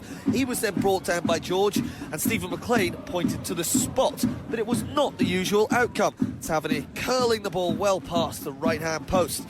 Finally, Rangers did take the lead in the 26th minute. Lawrence put a great ball through, a brilliant run from Dessers. It had to be said, losing his man. He took his time onto his left foot, slid the ball under George while under challenge from the defender, and it was 1-0 Rangers. Then just before the interval, McCausland thought he'd scored. He rifled the ball into the roof of the net, but once again the referee found a foul in the build-up. It was Abdullah Sima who was penalised this time. It's all Rangers here though. It could be 4-0. It's just one at the moment. Let's see what the second half has in store for us. Half time in Livingston. It's Livingston 0, Rangers 1. The team with the biggest support in Glasgow and the West. This is Clyde One Super Scoreboard. Jim Duffy, Gordon Dalziel, Hugh Keevins here with me, Andrew Maclean, on today's Clyde One Super Scoreboard. It is half time between Livingston and Rangers. It's Livingston 0, Rangers 1. It has been an incident packed first half. We will start with the goal though, the goal that stood Cyril Dessers taking his chance 1-on-1 with the goalkeeper, and that will be a big goal for him. It feels like any goal that Cyril Dessers gets, though, feels like a big goal for him. First of all, the 1-0 scoreline is like a mirage when you consider what's going on. Missed penalties, goals disallowed by VAR. But the one positive note has been the goal from Dessers. It's a glorious pass from Tom Lawrence. For me, it's a scruffy finish, but the prolific goal scorer beside me here, he thinks it was a clever finish, so I'll bow to his superior judgment. But for Dessers, it's been a good moment. For Rangers, it's been a surreal experience. Tavernier missing the penalty by a mile, and the goals disallowed. McCausland, I still think the goal should have stood. But if you're Philippe Clement, what more can you do? You just keep on going, and they will keep on going because he won't have it any other way. And surely a second goal to put the game beyond Livingston will not be long in coming. Yeah, if we go through the other incidents, the first was Connor Goldson's disallowed goal. It was Cyril Dessers who had stretched for the ball from a deep free kick to try and get a touch on it. He was offside, adjudged to have interfered with play. Was that the correct decision to rule that one out? Yeah, I'll give Steve Maclean a tick in the box for that one. I thought it was. I watched it in real time and I thought to myself, no, they're not going to get that. I thought it was the right decision, but then there's a couple of decisions that we'll discuss, I think, that Jim and I will disagree with. Yeah, the penalty incident, Ross McCausland is sort of going towards the byline. He gets the touch before Shamal George, who goes down. Gordon Dalziel, you think no penalty. Jim Duffy, you think penalty. Hugh Keevins? Not sure. No, brilliant. There we go. Some referee, this guy over in the corner. Just because it's your birthday doesn't mean that you can sit on the fence. No, you never sit on the fence. The McCausland one we're talking about? Yep. The penalty incident. No, it's not a penalty. Okay. For me, as I say, my surprise was he wasn't booked for simulation. Because there is contact, but it's just whether there is enough contact for him to go down. You feel he's already on the way down. Come on. I'm all for the young lad. And Jim, quite rightly, the first thing he says to me, would you have went down? Yeah, I probably would have, looking for it. But I looked at it a few times now. Not a penalty in a million years for me. I'm sorry. No. Make your case, Jim. No, well, as I said before, it's not up to McCausland to avoid the contact. It's up to the goalkeeper to make sure he doesn't make any contact. And again, listen, it might be in the soft category, I'm not disputing that, but if he just gets a toe poke to it, which he did do before Shamal George, and then Shamal George just clips his ankles, he's entitled to go down and ask the question. The referee gave the penalty, didn't change his mind on VAR. They didn't see it as a clear and obvious error. For me, the bigger decision is the McCausland goal, which was again, I've watched it 2 or 3 times. Andrew, there's not a Livingston player, including I think it's a Montano who's supposedly fouled. Not one Livingston player tries to go to the referee or puts a hand up or does anything. And myself, Gordon, Hugh's seen enough games to know that invariably, if you feel there's been an injustice, the first reaction is you're up at the referee, you're arguing, your hands are up, everyone's berating the referee. Not a single Livingston player asked for a free kick. The referee gave it. Abdallah Sima is having his jersey held in the build-up, and for me, it's a penalty for Rangers. Poor decision. The goal should have stood for me. Poor decision. I thought that was. Jim's quite right. I looked at a defender, and he's not even. He's actually having a go at the goalkeeper, I think, or one or two defenders. They're not claiming for it. I think that's a poor decision. Even the one that gets fouled doesn't even through the referee said is foul. Goes down and gets up. He's not even trying. Sometimes when a player falls or makes a mistake, they try and get out of it by saying, "Oh, I was impeded." But he didn't even try and influence the referee. So what Stephen McLean saw there, I've got absolutely no idea. Rangers 1-0 up at the Tony Macaroni Arena at half time. We'll get the second half up and running next. The winning team all season long. This is Clyde One Super Scoreboard. Dalziel, Jim Duffy, the birthday boy Hugh Keevins as well here with me, Andrew Maclean, through till 5 o'clock. There is of course a big game at 2:30 as well. Celtic taking on Aberdeen. Roger Hannah is at Celtic Park and will give us the team news shortly. I reckon that should be in the next few moments, but the focus for now is on the Tony Macaroni Arena, where it is half time. The second half will start soon. It is 1-0 to Rangers. We're just talking there about Livingston and their shape. They've got that 5 at the back. Would you expect them to change something in the going into the second half, Jim? Yeah, again, I think he has to. I think that if you continue that way, then Rangers, you're just exploiting this, the spaces, down the channels, down the sides, particularly McCausland on the right hand side. So I think you might go to a back 4 in the second half. A kind of 4-5-1 or a 4-4-1-1 or whatever. But I think you maybe have to change something, because they can't match Rangers in the current shape that they're playing. Rangers are dominating every aspect. I mean, they're comfortable at the back, they're creative in midfield, they're a threat.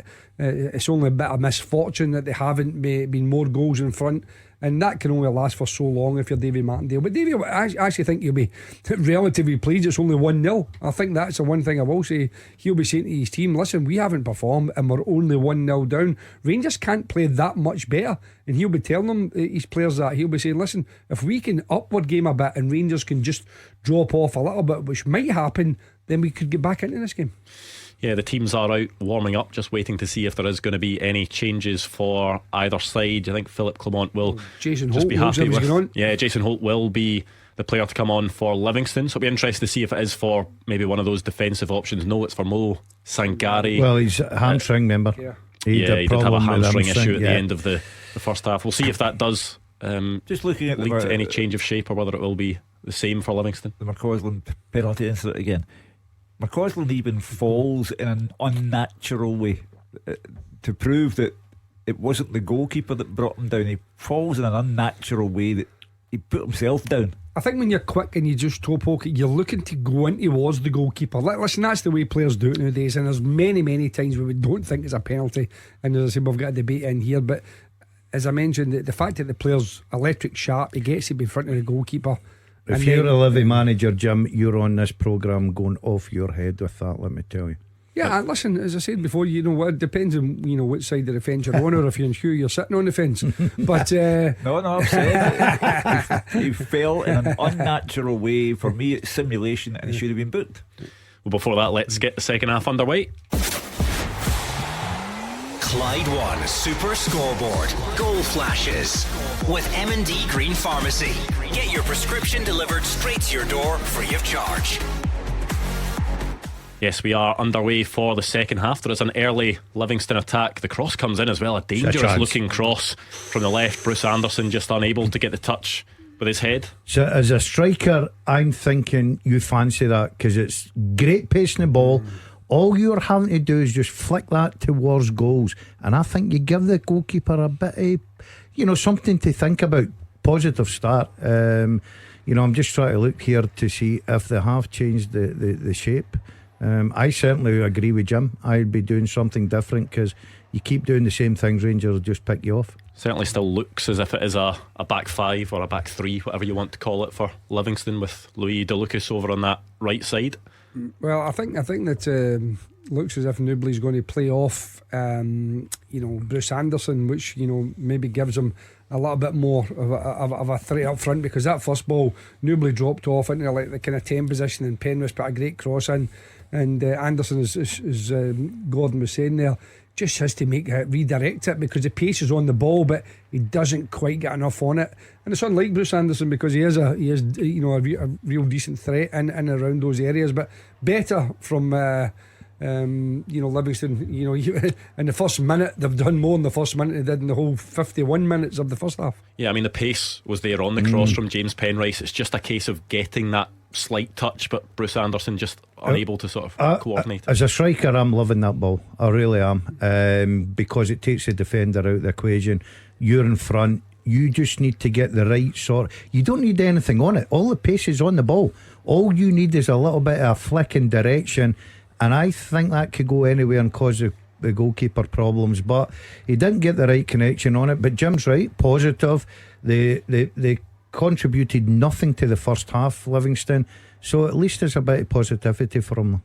Yeah, looking to put the pressure on now. The Rangers do have a throw down in their own corner now, but certainly territory wise they'll be happier with it so far, Livingston, in the opening minutes. Without doubt, it's a red flag for Rangers. You know, they have dominated the game. The goalkeepers had next to nothing to do, but it only takes a second and all the good work is undone. So they've been warned, and they need to go back to the first half way of approaching things. A second goal kills the game for Livy. There's no way they come back from 2-0 down, but as things stand at the moment, you are in you never know territory. Yeah, Livingston have to disrupt the game a little bit. You know, they have to get up to the front players, squeeze the game, make the game a little bit scrappier. You know, get closer to Rangers. You know, they set off Rangers pretty much the whole first half and allowed Rangers to dictate it completely. And I think that you know, a team at Livingston at home have to make sure they can't compete with Rangers. They come down to just a football match. So they have to disrupt it. They have to make it a little bit more scrappy, a little bit more chaotic. And so far in the second half, they're certainly doing that. They've got the ball up to the front areas. They've got crosses into the box, much more than they did in the entire first half. Yeah, another low cross from James Penrice that time, easily dealt with by Rangers, but Livingston can keep the pressure on, and David Martindale will certainly, the message from him at half time will be, you know, the longer they can keep it at 1-0, they've got a real chance of potentially nicking something no matter what happened in that first half. 100%. 1-0, you're still in the game, there's no doubt about it. And we've seen this guy on the floor here is an Academy Award winning actor. Yeah, Louis De Lucas is down holding his head again. There was an incident between himself and Borna Barisic. Why is he holding his head? He's not hitting his head. He's pretty much hitting the number. Yeah, and it's only a hand. Look, watch us. It's a hand on the back of the neck, and he's holding his head. He's banging the floor as if, you know. Unless does Seema's knee accidentally clash with the back of De Lucas's head there when he's on the ground? I think it potentially does. I mean, he's got no reason to go down in the first place, I don't think. But I think once he'd gone down, there was maybe a clash between his head and Seema's knee, which was completely accidental. Again, to me, but that doesn't happen if he doesn't go down. It's just he's fallen down. He's just too theatrical for me. Well, exactly. His acting talent outweighs his ability by a long way. I mean, he's 6'2". He's a big, strong, physical guy. I think if anything, you want Rangers to be thinking, no, we're not going to be affected by any of these type of things. You know, and we're going to be strong. We're going to be physical. And I think that was always part of Livingston's DNA. Oh, there's a booking there. Is that Holt? It's went into Lindstrom. He's caught him in the ankle. Yeah, looks a sore one. Was it just Pittman? No, it's Pittman. Pittman, sorry, my apologies. Is the guilty party there? John Lundstrom just down holding his foot. It's one of those ones that you get just as he's kicking it, and you leave your foot in there. I don't think that. I know it looks a sore one from Lundstrom, but I don't think that's a booking, Jim, for me. Yeah, it's a sore one, but again, you see so many occasions where referees will pull out the cards when a player, his momentum kicks him into another player. I've seen it many times, even just recently. So it's a bit surprising he didn't get a booking, but I'm quite glad in some ways that Stephen Maclean kept his card in his pockets, because not every challenge should be a booking, or missed time challenge should be a booking. Sorry. Yeah, Rangers just passing the ball around the back at the moment. I tell you what, that might give us the opportunity to go to Celtic Park, because Roger Hannah has the team news for Celtic against Aberdeen.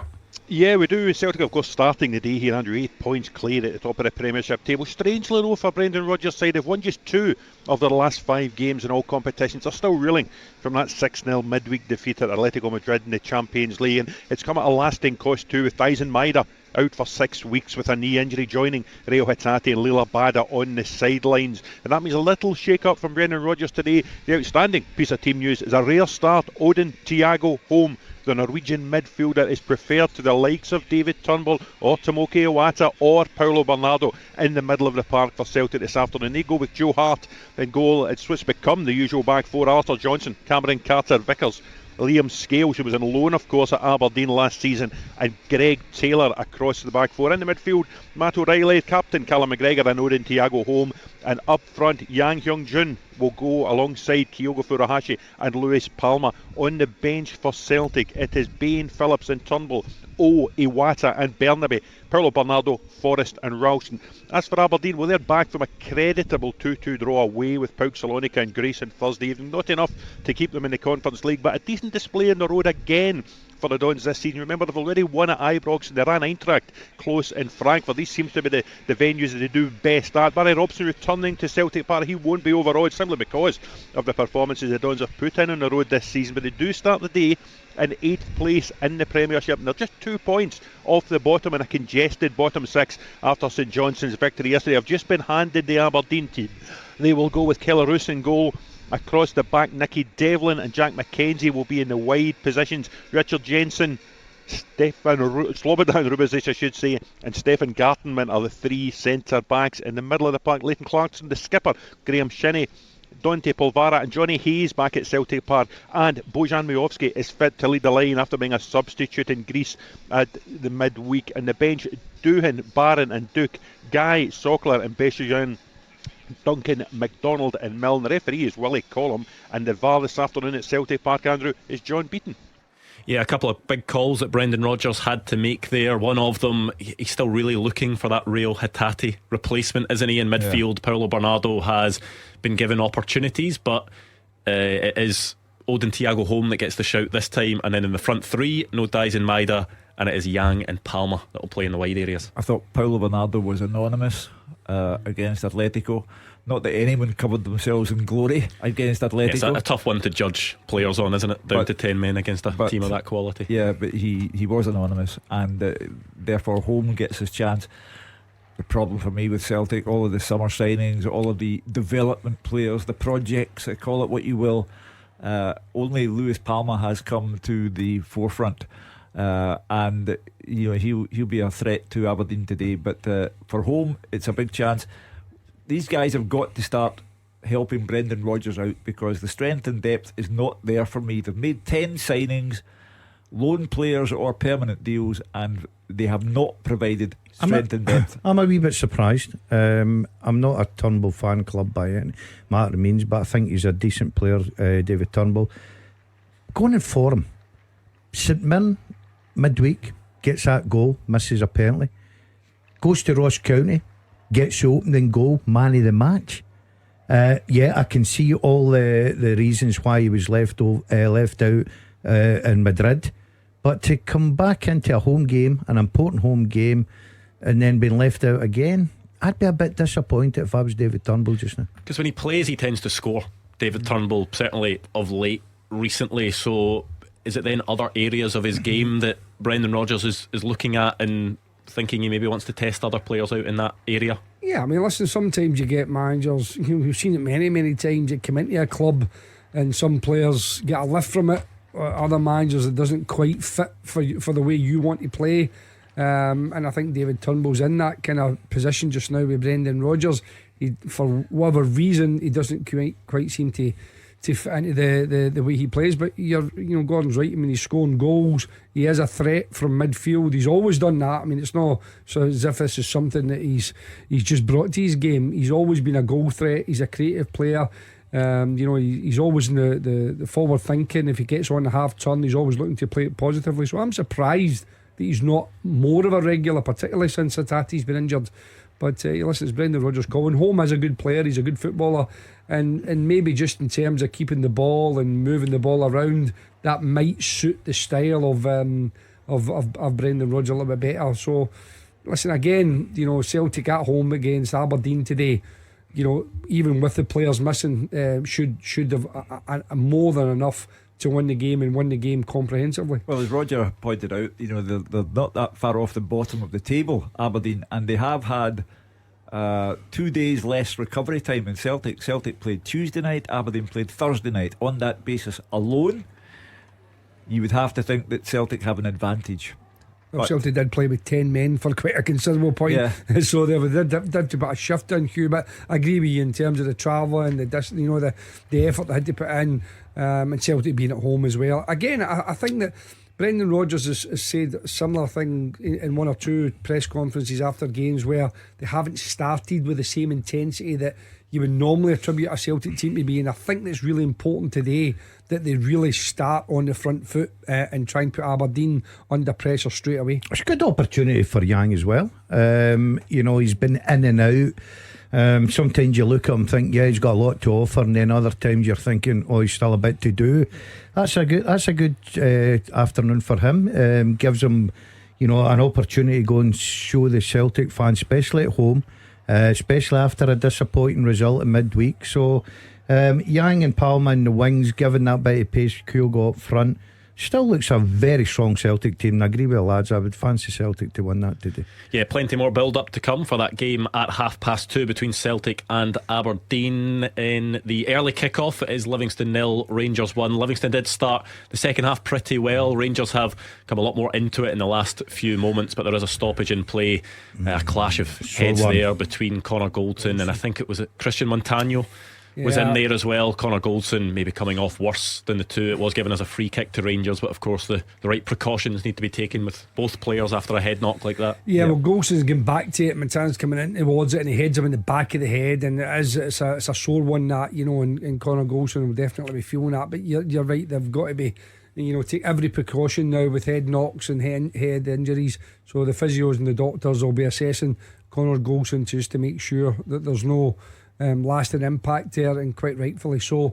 But he's on his feet, he's kind of getting his head a little bit of a rub, so hopefully he is okay to carry on, but you have to take precautions with that. If I am Philippe Clement, I'm getting a little bit frustrated because we're an hour in and Rangers have been the dominant team, and there's the frustration there.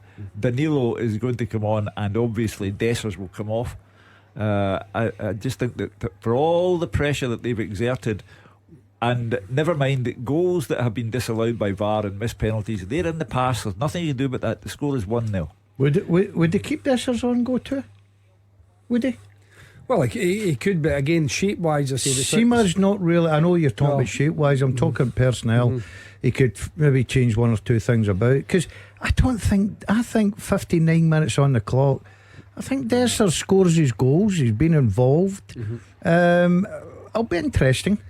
Again, I think a lot of decisions are made almost pre-game. Rather than, where they look at the data, they look at the it's going to be Cyril Dessers that makes his way off. The players, load, what load, and all these kind of things, and a lot of them are designed to say, listen, after an hour, his levels drop a little bit, so we put on a striker. Listen, it's a terrific striker to bring on. Danilo, he's a big fan's favourite, he is a threat, and again, the more that Livingston seem to be pushing on a little bit more, then the space will open up, and I wouldn't be surprised if Danilo exploited that and added another goal to his collection. In an ideal world, that's what you would be doing. You can swap these guys, you can give one an hour and then bring on the other.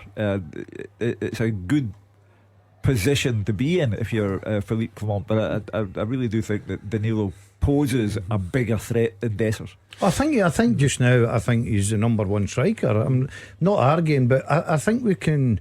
It's very easy to keep beating somebody with a brush week in, week out, and Dessers has certainly come under that situation, because I've been very critical of him, I've got to say.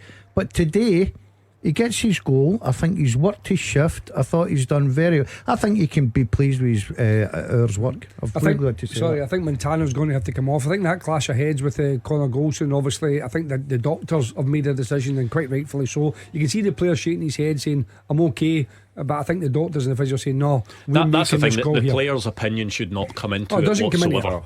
It doesn't. I mean, players are, listen, you want your players to be committed, and I understand that, but when it comes to head knocks, then the decision is not the player, the decision is the medical staff, and the medical staff at Livingston have quite rightfully said no, we're taking this the responsibility here, and you're going to have to come off, and rightfully so. Yeah, it was a shorter check for Connor Goldson, who was back to his feet relatively quickly, but you could see Christian Montano, he was still down. He's maybe just being waved back on there, Christian Montano.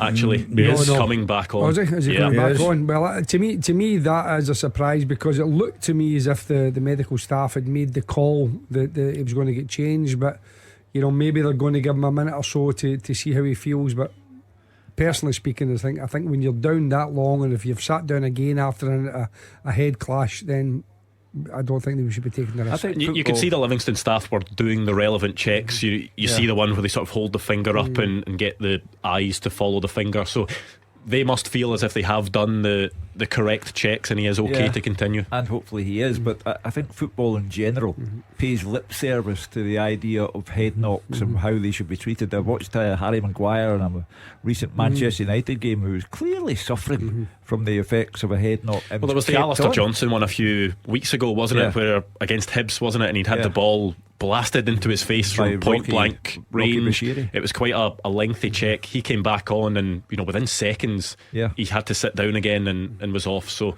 these checks need to be thoroughly done, and the medical staff need to be 100% certain that the player is okay. Brendan Rodgers did confirm after that game that it wasn't a concussion. But obviously being sort of hit in the face with the ball from that sort of range is going to cause you some discomfort. Well, Lindstrom fires one over the bar there, and I repeat, if I am Philippe Clement, I am open to the possibility now of the sucker punch, because Rangers have gone on for a long time. They are dominant. They have had a missed penalty and goals disallowed, but they are not at the moment doing enough to cement their victory here. Yeah, I don't know. We obviously we're only watching the pictures coming in. So it's maybe hard to know about the shape, but it just seems to be that neither Seema or McCausland, in particular McCausland, have had many touches of the ball in the second half. So I don't know whether that's down to Livingston in terms of shape, Gordon. Whether they've maybe they've doubled up on that side, or maybe they've moved the players around. I'm not quite sure. I also think they've got a bit closer. Particularly McCausland was a big threat, but he's had very, very few touches in the second half. Well, I would have been surprised if he didn't address that problem, because everything that Rangers did in the first half was down that right hand side, and there's a long ball now. But all credit to Livingston. I think they've regrouped. I think they've get in. I think they've sat there and thought, do you know what, we're still in this game. We're a lucky lot just now. They've get out, they've get closer to Rangers, and they're making it more difficult, and Rangers haven't really caused them a problem up to now. Yeah, I think Davies rattled a few cages and at half time, and I think he's made sure his team's more competitive and get in Rangers' faces a little bit. We're hoping for that kind of start. As I said to you, been a bit more disruptive, and they've made Rangers having to work for it. But Rangers are still in control, and really I think that they've still got that wee bit extra quality. They just have to compose themselves again and maybe regroup. Well, just a slack pass from Abdallah Seema at the edge of the box to give it away and that's the way stop that Rangers attack. Yeah, that's the way they've gone. They're going sloppy. And as I say, the sucker punch is still a possibility until the second goal arrives. Yeah, well, again, if you've got, I think Lawrence has been very good. I think his weight of pass and choice of pass has been very, very good. Obviously, he's very instrumental in setting up the goal as well. But I think he's it's good to see somebody like Tom Lawrence, getting good minutes under his game and looking fit and healthy. Will that really give Philip Clement something to think about going forward, because that role, as we said earlier on, has been occupied by Sam Lammers, who maybe hasn't impressed to the extent that Rangers fans would have wanted him to. Could you see Tom Lawrence, fitness issues aside, I always feel a wee bit down? sorry for players that come in. Everybody wants everybody to hit the ground running. It doesn't always work. Maybe Lammers needs a bit more time, and again, he's a different manager and a different way of playing in a very short period of time, so that's got to impact as well. Todd Cantwell's another one. I mean, we've seen Todd Cantwell's quality particularly in the first half against Sparta Prague, but he's another player that can certainly add quality in that attacking third, that creativity. So he's getting more options now. There's no question about that, Philip Clement. But at this moment in time, Rangers have just kind of ran out of one or two ideas, and I think a part of that is the way Livingston have approached the second half. Well, their best opportunities have came from outside the box, and if you're Livingston and you're saying, well, Rangers are going to start just having a go from 20-25 yards, you'd be over the moon. They need to get the ball wide for me. Is that maybe a sign of frustration for Rangers that they are starting to hit those shots from distance, that that they are trying to pass the ball around the edge of the box and find that opening, and then it doesn't come, and Ryan Jack was the last one that had a shot from distance that went over the bar. I think as much as we were critical of the way Livingston set about their business in the first half, you've got to give them a bit of praise. Second half, I think they look more organised, they look more disciplined, they're getting a bit tighter, they're making it difficult for Rangers, they're not giving them all the space that they had in the first half, and I think you've got to give a bit of credit to the home side here. Yeah, I think that what they're doing is that they've condensed the middle of the pitch a little bit. We mentioned that leading up to the goal, Andrew. Make Rangers go wide. Make sure, if you look at we're looking at these pictures just now, there's very little space between the yellow jerseys within the penalty box for Livingston, and they're making Rangers go from side to side. Now, if Rangers have got the patience to do that, eventually maybe a space will come. But so far, Livingston been a lot better, a lot narrower, and making it very, very difficult for Rangers to find any space.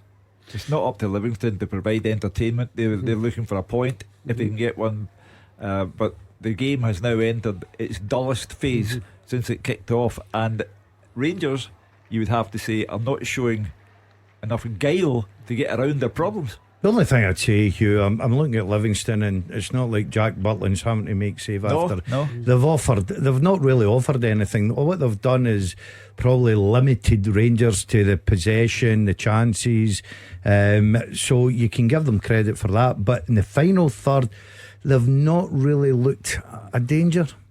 Yeah, but the first thing they've got to do is be in the game, and make the game difficult for Rangers, and they have done that better in this half, and that's the first thing they had to do. They're going to bring on a centre back now, so it'll be interesting to see, or possibly hold up for that 1-0 defeat. So, yeah, well, I think DeLucas I think it is Louis DeLucas that is going to come off. So he's not had a good afternoon. A change of shape, maybe. I think potentially will that be Christian Montano that will go into more of a sort of wing back role? Yeah, possibly. I mean, Parson can play kind of left centre back or left backish, in that area. But he's another big, tall, physical player. He's a centre back to trade. He's again real physicality about him, but he hasn't played a lot of football, so that's the one thing that would concern maybe from Davy Martindale. But you can see Davy on the touchline now. He's getting a bit animated. I think the first job he had to do was make sure they stayed in the game, which he's done. But with 20 minutes to go, they're now going to have to take a little bit more of a risk. Yeah, could you see any Rangers changes coming soon? There are a few players that maybe aren't impacting the second half the way they were in the first. I think the two wide men have fallen out of the game a little bit for me. It's part of the problem there is that Rangers don't really have that many options in the wide areas. Ross McCausland has probably only been drafted in because you look at the recruitment in the summer, and Michael Beale didn't really recruit to have wide players. Rabbi Matondo is still injured as well. Scott Wright is still injured as well, so it's maybe not as easy to rotate in those areas. It's probably a problem right now for him, but I don't think he'll take two of them off. But I think that you're looking at that bench. He's got to be making a couple of changes very shortly, I'd imagine. I think the Rangers manager will be a bit active, because right now, Hugh's right, as much as I don't see Livingston really scoring, there's always a sucker punch in football, we know that.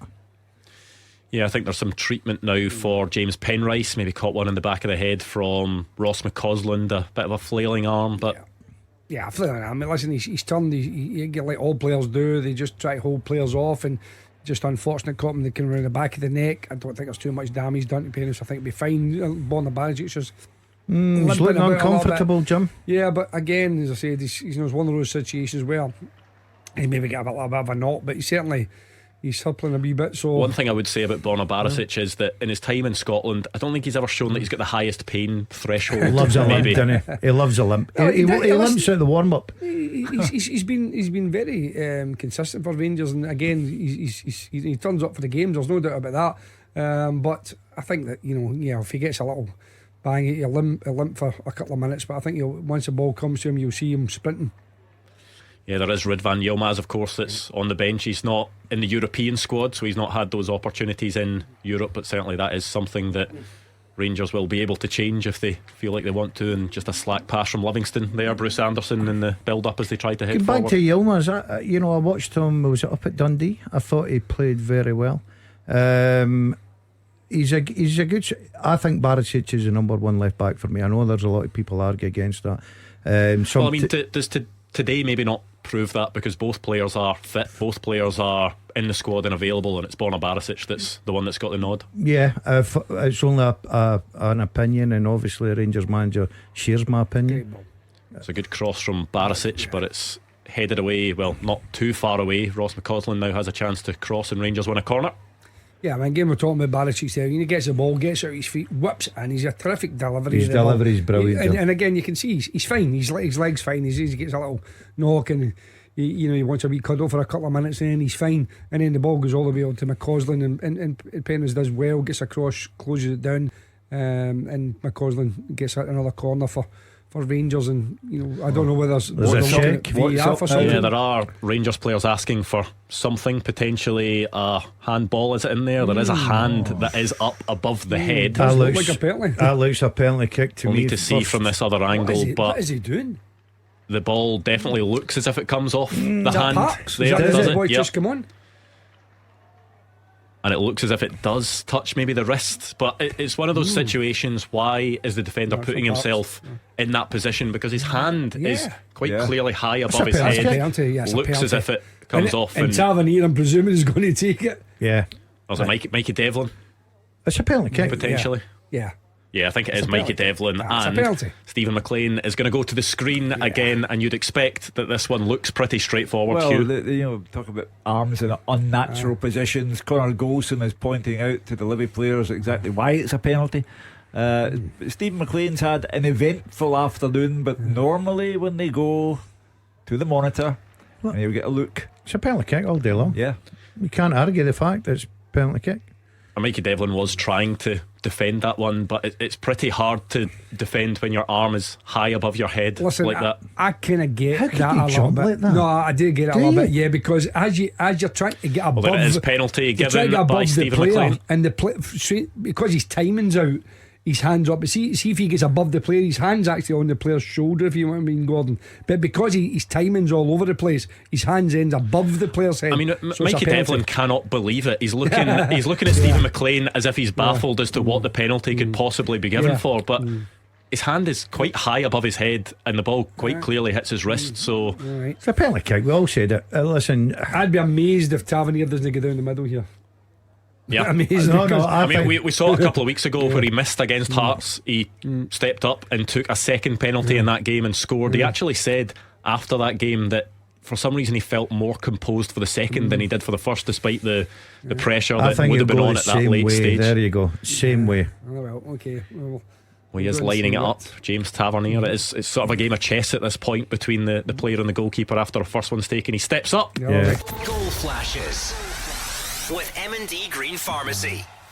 No issues that time for James Tavernier. He goes the opposite direction. Shamal George was diving the way that James Tavernier went first time round, and James Tavernier has another goal for Rangers. Game, set and match. But if you're David Martindale, you're looking at Devlin and thinking, what are you doing? But you cannot say the scoreline is deceptive or unfair on Livingston. It's only what Rangers have worked for.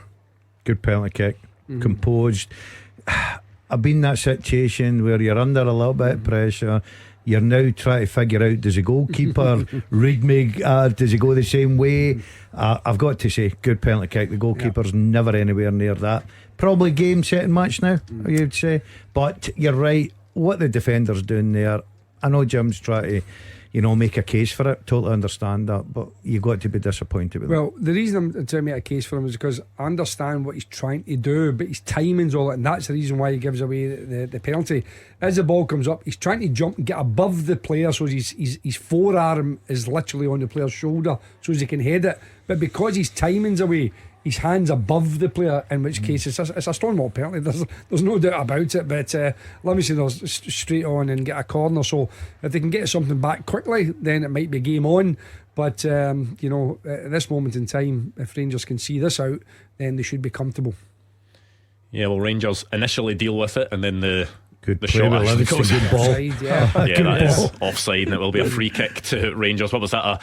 A volleyed effort that ended up slicing back to James Penrice, who'd taken the initial corner. Will be a couple of changes now for Rangers. Ross McCausland will make way for Todd Cantwell, of course, a scorer midweek in that game against Sparta Prague, and Sam Lammers coming on as well. You'd guess that would be for Tom Lawrence. Yeah, you would think so for Tom Lawrence, but I just think, listen, young McCausland can be absolutely thrilled by his performance. I think he was outstanding in the first half. He really hasn't got too much of supply in the second half. But other than that, he's I say to you, that's not his. That's more to do with the way the game is developed. But he's been terrific for Rangers. And again, Lawrence, similar to me, Lawrence. I thought Lawrence was really composed. A fantastic ball for the first goal. Just looks a real classy player for me. And if Rangers can keep him fit, they have got a massive asset added to their squad for the rest of the season. Jim, it's an indication of the kind of strength that's building up there, that you can bring on players like Cantwell. Lammers, of course, is another one that is bitterly divided opinion among the Rangers supporters. But on a day when Dessers scores, could Lammers add a third and give me a birthday prediction that I get right? Yeah, Curtis Guthrie coming on for Joel Newbley as well. I mean, he was a player that David Martindale spoke so highly of in the summer. He basically thought he was destined for a bigger move. Sometimes these bigger moves can come off the back of a big performance against maybe one of the big two in a televised match, but he wasn't. Again, because Rangers have controlled the game pretty much, in the 77 minutes he was on, he said very, very few touches. He's a type of player that needs to get the ball into feet. He has got great skills. I say good feet for a big guy, but very, very little service today, and it's no surprise that he's been substituted for Guthrie. Guthrie's more and more of a target man, kind of striker, big guy, 6'3" or so. He's rangy.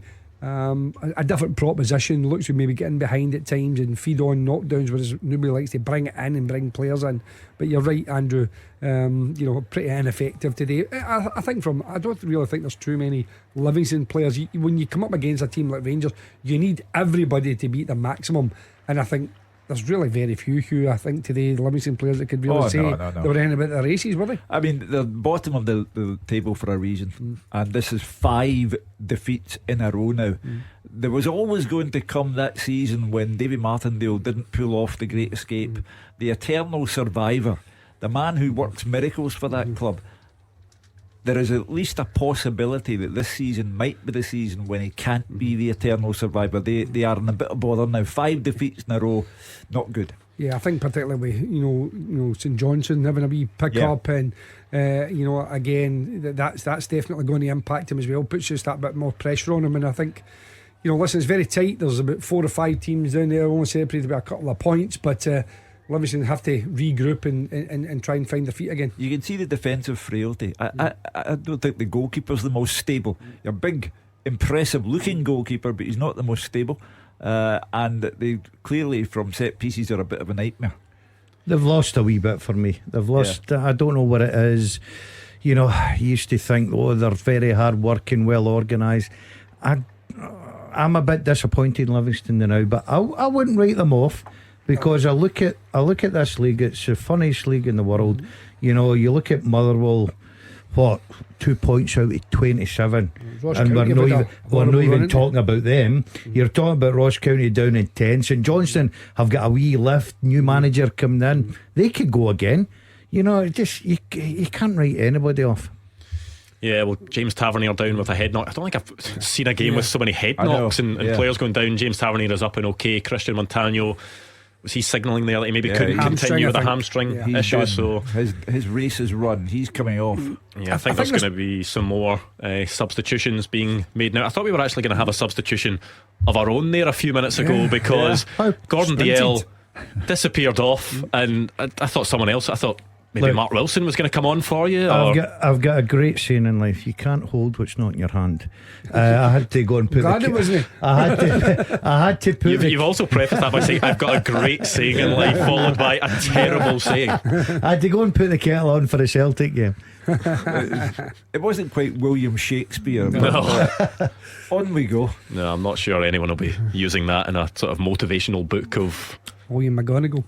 It was. I think that you're on about the head knocks. And I know sometimes people will say about the pitch and that as well, because on artificial pitches the ball does bounce. It's a straight. It goes up in the air. You do find that there are more challenges and heads, and again, depending on the opposition that you're playing. Can sometimes, if they're knocking balls up, and you've got to contest more balls in the air, and as we mentioned, Livingston are quite a big side. But I think the disappointing thing for David Martindale will be that really they haven't had. I don't think Jack Butland had even any. I mean, he's one comfortable save from Montano from about 20 yards straight in his hand, and at home. I know you're playing against a superior team with better players, and I get all of that, and it's very, very difficult. But nevertheless, I would have expected just a wee bit more from Livingston. I think this is comfortable a victory that Rangers could have hoped for after a European match on Thursday night. Yeah, it's 2-0 going on 6. Yeah, the more realistic score would be a 5 or a 6. They had one header from Bruce Anderson which was way wide. I mean, not totally in the second half though. I mean, it's not as if Rangers have had clear-cut chance after clear-cut chance. I get in the first half there were a few, but it's as much as they've been dominant on the ball, they've not been, creating really good chances. Has the consistently. First half penalty could have been 3. This, that, the other. But anyway, that's neither here nor there as far as Philippe Clement is concerned. All he's concerned about is four league games, 4 wins. He's got his worries, David, because at the beginning of an international break, he'll be delighted with that. Gives him time to go and work with the players, get if any injuries, get them cleared up. But his next game away to St Mirren, you get booked Cantwell. Booking for Todd Cantwell. I think quite rightly. I must admit, if I was playing against Cantwell, I would be nipping him, standing his toes, squeezing his he does get involved in things quite a lot because he pushes the Livingston player over there, James Penrice, and when Penrice is on the ground, he just sort of leans his knee into him to knock him over. But it was interesting in the semi-final because he got booked for a challenge, and then he was taken off. He was taken off at half time in the semi-final, and Philippe Clement said post-match when he was asked about it that he took him off because he felt that after that booking that he may be targeted by Hearts players just because he was already on a booking. And is that maybe a showing of just what can happen if he is a bit riled up, Todd Cantwell? I mean, you're winning the game 2-0. You've just want to come on. There's only a few minutes to go. Maybe 10 minutes max if you add injury time. And and you're a terrific player. As I said, I'm a big fan of him as a player, but he does seem to get caught up in the most. It's not as if somebody's had a terrible tackle or a real physical challenge on him. It just seems to be the most insignificant aspects where he gets annoyed. And I think when you've got players like that, a bit like when Morelos played at times, you would always think if you're a player playing against him, you would try and antagonise him a little bit. That's part and parcel of football. But I don't know why he just seems to be a wee bit of an angry boy at times. I don't remember him being like that at Norwich. No, I always was appreciative of his talent at Norwich. But he seems to think this is playing to the gallery, and the Rangers fans will like him even more.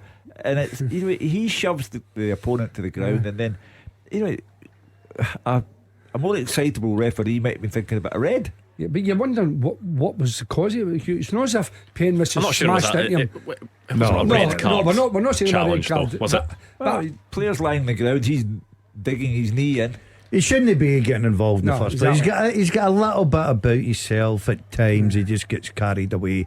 I think we all agree he's a very good talent. He's a talented footballer. He just needs to get rid of that little silly bit out of his game. Just smile a bit when somebody kicks you or does something to you or say something. Just smile, and you wind them up more by smiling and saying they're not putting you off. Duff, I'm sorry, I'm not buying that with you. I played against you, and if you kicked you ain't smiling, mate.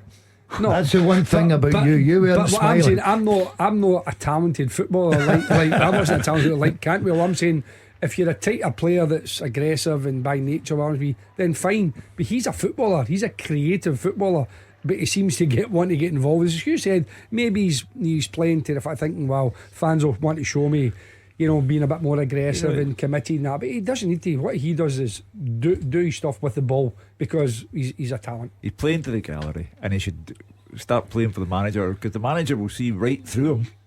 What I've got to say, it's been a comfortable afternoon for Rangers. I said yesterday, the most important thing, go along there, mate, get in there, get the job done, get 3 points and up the road, and that's what they've achieved today. I think the Rangers manager will be very happy with his week's work. Well, what happens now is that the gap between Celtic and Rangers is reduced to 5 points.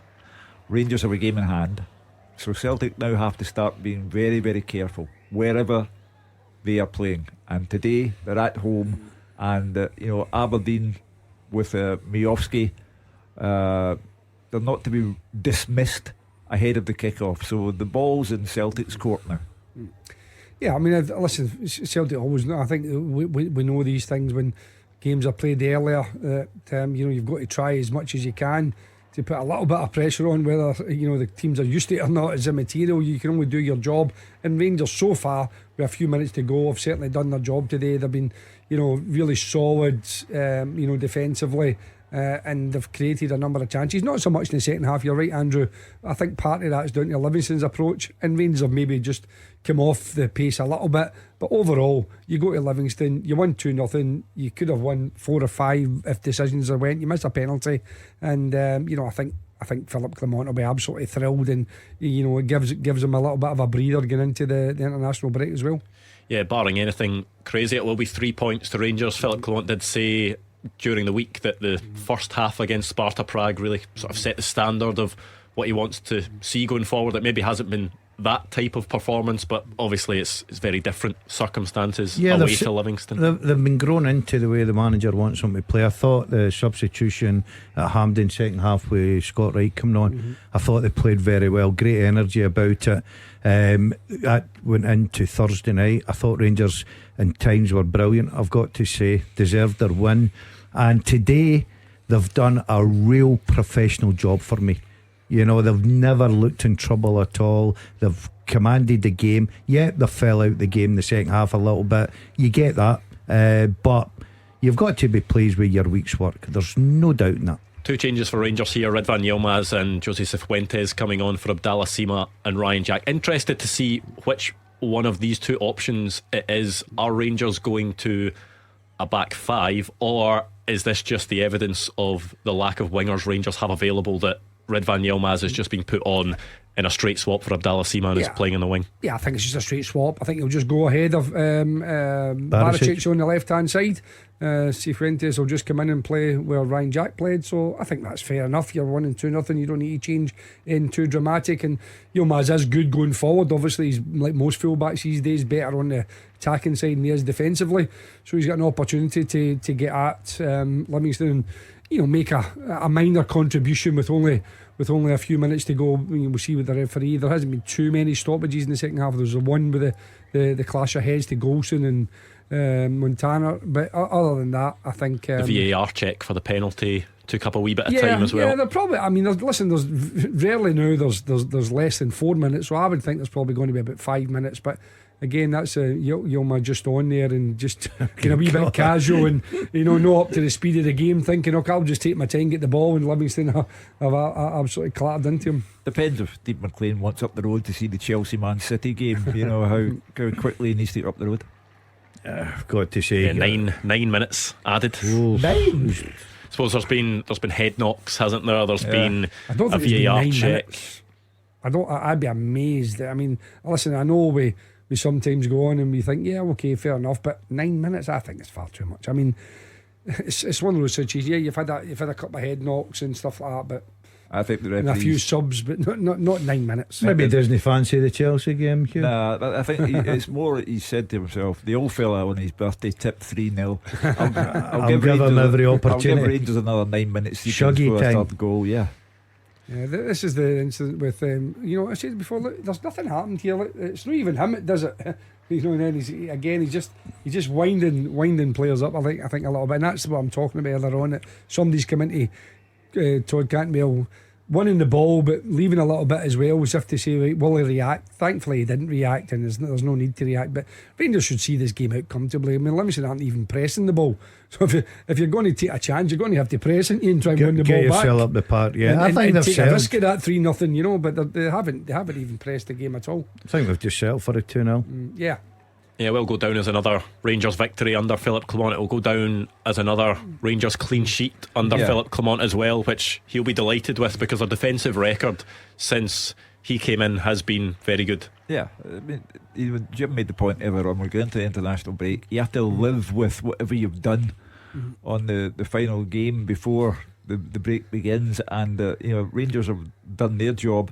They put a bit of pressure on Celtic. They have the game in hand over Celtic. It's at home to St Johnstone, so you'd have to fancy them very strongly to win that game. For Livy, they'll have to stew on this for a fortnight. They were very poor. It's their 5th defeat in a row. They are bottom of the table. Davy Martindale and Brian Rice have got to get the thinking caps on. Yeah, the last time Livingston had 5 defeats in a row in the top flight, you need to go back to the 2005-2006 season. How did they finish? Not great. That was 13 consecutive defeats they had. Wow. At that point. Listen, you can have 10 defeats in a row here, win 2 games, you're in the top 6. Don't worry about it. It's Don't actually panic. not a terrible point. No, look at the run Livingston Motherwell are currently on, where they can't buy a win. They can barely buy a point at times, but still don't find themselves bottom of the table. Look, if they continue that way, they will do. But it just shows how tight it is in there. 2 out of 27, and if they're going to Celtic next week, it might be 2 points out of 30, and you're not bottom of the league.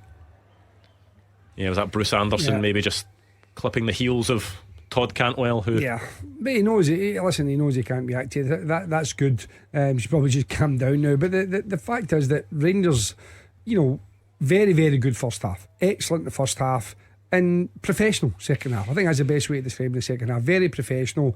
Had the game won. Obviously got the penalty, which was came from an error from Livingston. But generally speaking, been very professional. Jack Butland says absolutely nothing to do. You go to Livingston away from home, regardless of Livingston's form, and you win the game as comfortably as you've won this one, then you've got to be pleased. That's the other thing, Jim. Got to be pleased. Celtic went there and won comfortably the last time out. Maeda finished it all off with a magnificent goal.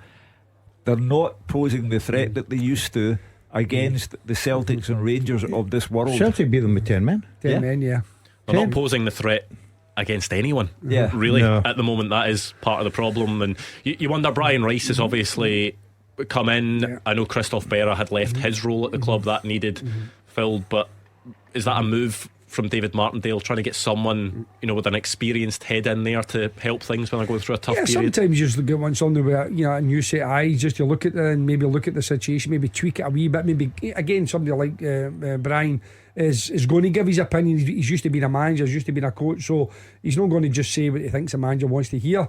And again, during this international break, they've got a chance to regroup.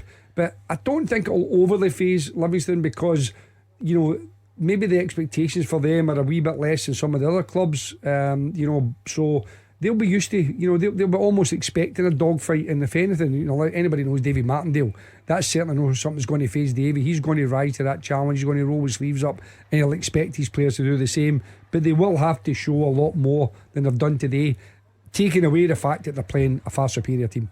Yeah, they are sort of perennial survivors, aren't they, Livingston? And it's not just surviving. They've had some very good seasons in the top flight. Is this season, the way it's gone so far, maybe one that Livingston fans might be thinking that potentially there could be an issue this season? Yeah, of course. They are improbable survivors because they have next to no fan base, they have next to no money, they get by the skin of their teeth. And David Martindale deserves a medal for what he gets out of the players and what he's done for the club.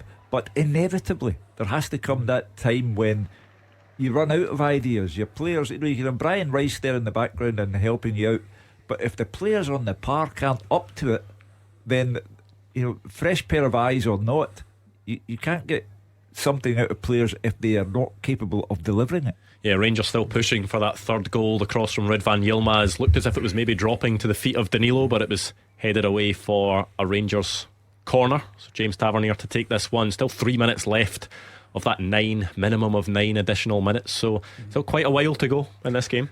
Yeah, well, there's an extra few minutes, but Rangers, they're not just keeping the ball in the corner, they're actually delivering it, because they just want another goal. You know, they know the game's done, so maybe the strikers and the centre backs are saying to Tavernier, listen, stick it in the box, we fancy a third goal rather than just run the clock down. That is it with the VAR stoppages now. Top flight games are comfortably 2-hour affairs now, as a header goes just wide from Rangers there, but yeah, Leon Balogun heading just wide. But yeah, 12 o'clock kick-off after 2 o'clock. We're still on the go. Not in our time, Jim. I would have had my Saturday night all fixed out. That VAR would have just it would have been no good to me whatsoever. Yeah, well, listen, I just think I think time wasting all these type of things was something that was a bit frustrating, and I know they've got VAR now, and so it adds a few, but I think like some of the games now, 10, 11 minutes and even 9 minutes, was there 6 in the first half, wasn't there? So it's an extra 15 minutes. I think that's just too much. I think that, you know, if anything, I think that it just I think. Is it when people look at the sort of ball in play stats though, and quite often it is down at around the 55-minute mark? You would get that regardless of whether you had it, and it depends on the game sometimes, you know. I just think for me it's just too much. Danilo with a shot on the turn there actually did well to get the shot away, but it was Shamal George with a low save down to his left. Yeah, the goalkeeper looked a bit suspicious there as well. Good play, good ball. He maybe just wasn't expecting the shot to come at him there, just still did flap at it a bit. Shamal George. Yeah, Danilo does well, you know, good strength, gets his shot away, but almost palms it onto his own face there. Shamal George. That's what Dessers should have done the first half. We're talking about taking it in, sticking his backside in, and that's what a good striker does. Takes it in, backs into the defender can't see the ball, uses his body to swivel and get a shot at target. You know, again that's Danilo. I think he's got that wee bit extra quality, and you know, for the fact is that he can rest him today, in essence, is great from Philippe Clement's point of view, because he's not putting any risk in any of his key players. Yeah, a chance for Rangers here at Connor Goldson, just blasting that one potentially out of the stadium. That was too much loft on that. I was going to say, Hugh, that if Rangers got their third goal there, that might have felt like a sort of last minute winner for you on your birthday, because you would have had a prediction spot on, but it looks as if it's not going to happen. Well, Philippe Clement knows it was a bad miss as well, but that's probably the last action of the game. Rangers have got the job done, and with plenty to spare, so it's over to Roger Hannah, Celtic Park, and see what Celtic's response is. Yeah, I think Rangers have won this game very comfortably. I think it was a really good performance from Rangers over the 90 minutes. Excellent in the first half, and as I said, very, very professional in the second. Yeah, we will get the full-time picture from Gabriel in a second, but it is a comfortable victory for Rangers in the end. High fives all round for them. And you know what, let's have a listen to Gabriel has the picture at full-time. Full time, and it's Livingston 0, Rangers 2. The Gers have cut Celtic's lead at the top to 5 points after a dominant display at the Tony Macaroni. A goal apiece from Cyril Dessers and James Tavernier in either half were enough to win the match. It could have been so much more for Philippe Clement's side. They thought they'd taken the lead early on through Connor Goldson, but Cyril Dessers was offside in the build-up and was adjudged to have been interfering with play. Ross McCausland was making his first start, and he was heavily involved all game. He caught onto James Tavernier's pass in the box, went down onto challenge by goalkeeper Shamal George, and referee Steve Maclean pointed to the spot. But it was not the usual outcome. James Tavernier curling the ball well past the right-hand post. Rangers did finally take the lead in the first half through Dessers. Tom Lawrence playing a great ball through and a brilliant run from the striker as well. Dessers then took his time on his left-hand side and slid the ball under Shamal George with his left. It was under challenge from the defender and the ball deflected in. Just before the interval, McCausland thought he was on the score sheet. He fired in through for the net. But Abdullah Sibba was penalised for a foul in the build-up. It did look soft. And the second half was flat for the first half an hour of it. But it picked up when Rangers were awarded their second penalty of the day. McCausland striking the ball against the arm of Devlin. He had it raised above his head. He could have no complaints. Of course, the second spot kick. The ball was with Tavernier again. He went the other way, showed his composure, and wrapped up all 3 points for the Gers. Livy offered so little going forwards all day. They stayed bottom of the league after 5 straight losses. The problems are mounting here for David Martindale, whilst things continue to look up for Rangers. Clermont remains unbeaten, and it must be said now, he has made a great start to life at Ibrox. He has players returning after the international break and will feel he can kick on from there. Over to Celtic now. Their lead is down to 5 points. Full time here. Livingston 0. Rangers 2. Yes, we will get the reaction from Philip Clermont and David Martindale after that. Rangers cut the gap to 5 points. Both teams, Celtic and Rangers, have played the same number of games. However, Celtic have that game. It is around 25 minutes until kick-off at Celtic Park. Celtic against Aberdeen. We'll get all the build-up next. The fastest goals, the experts' opinions. This is Clyde One Super Scoreboard. Well, first game of this bumper Sunday is done. Livingston 0, Rangers 2 at the Tony Macaroni Arena, and we will have the build up to that 2:30 kick-off. Celtic against Aberdeen. Hugh, how do you reflect on what was a pretty action-packed game at Livingston? I reflect on a Rangers performance that was thoroughly professional and a Livingston performance that must be thoroughly worrying for the partnership now of David Martindale and Brian Rice, because it's the 5th defeat in a row. They're bottom of the table, and you wonder if the Livy story is about to take a sad turn. However, for Rangers, the Clermont story goes on. 4 league games, 4 wins, 5 points of a difference now between themselves and Celtic. St Johnstone is their game in hand at Ibrox, so they are overwhelming favourites to reduce the gap still further. Celtic now have to be careful what they do every time out.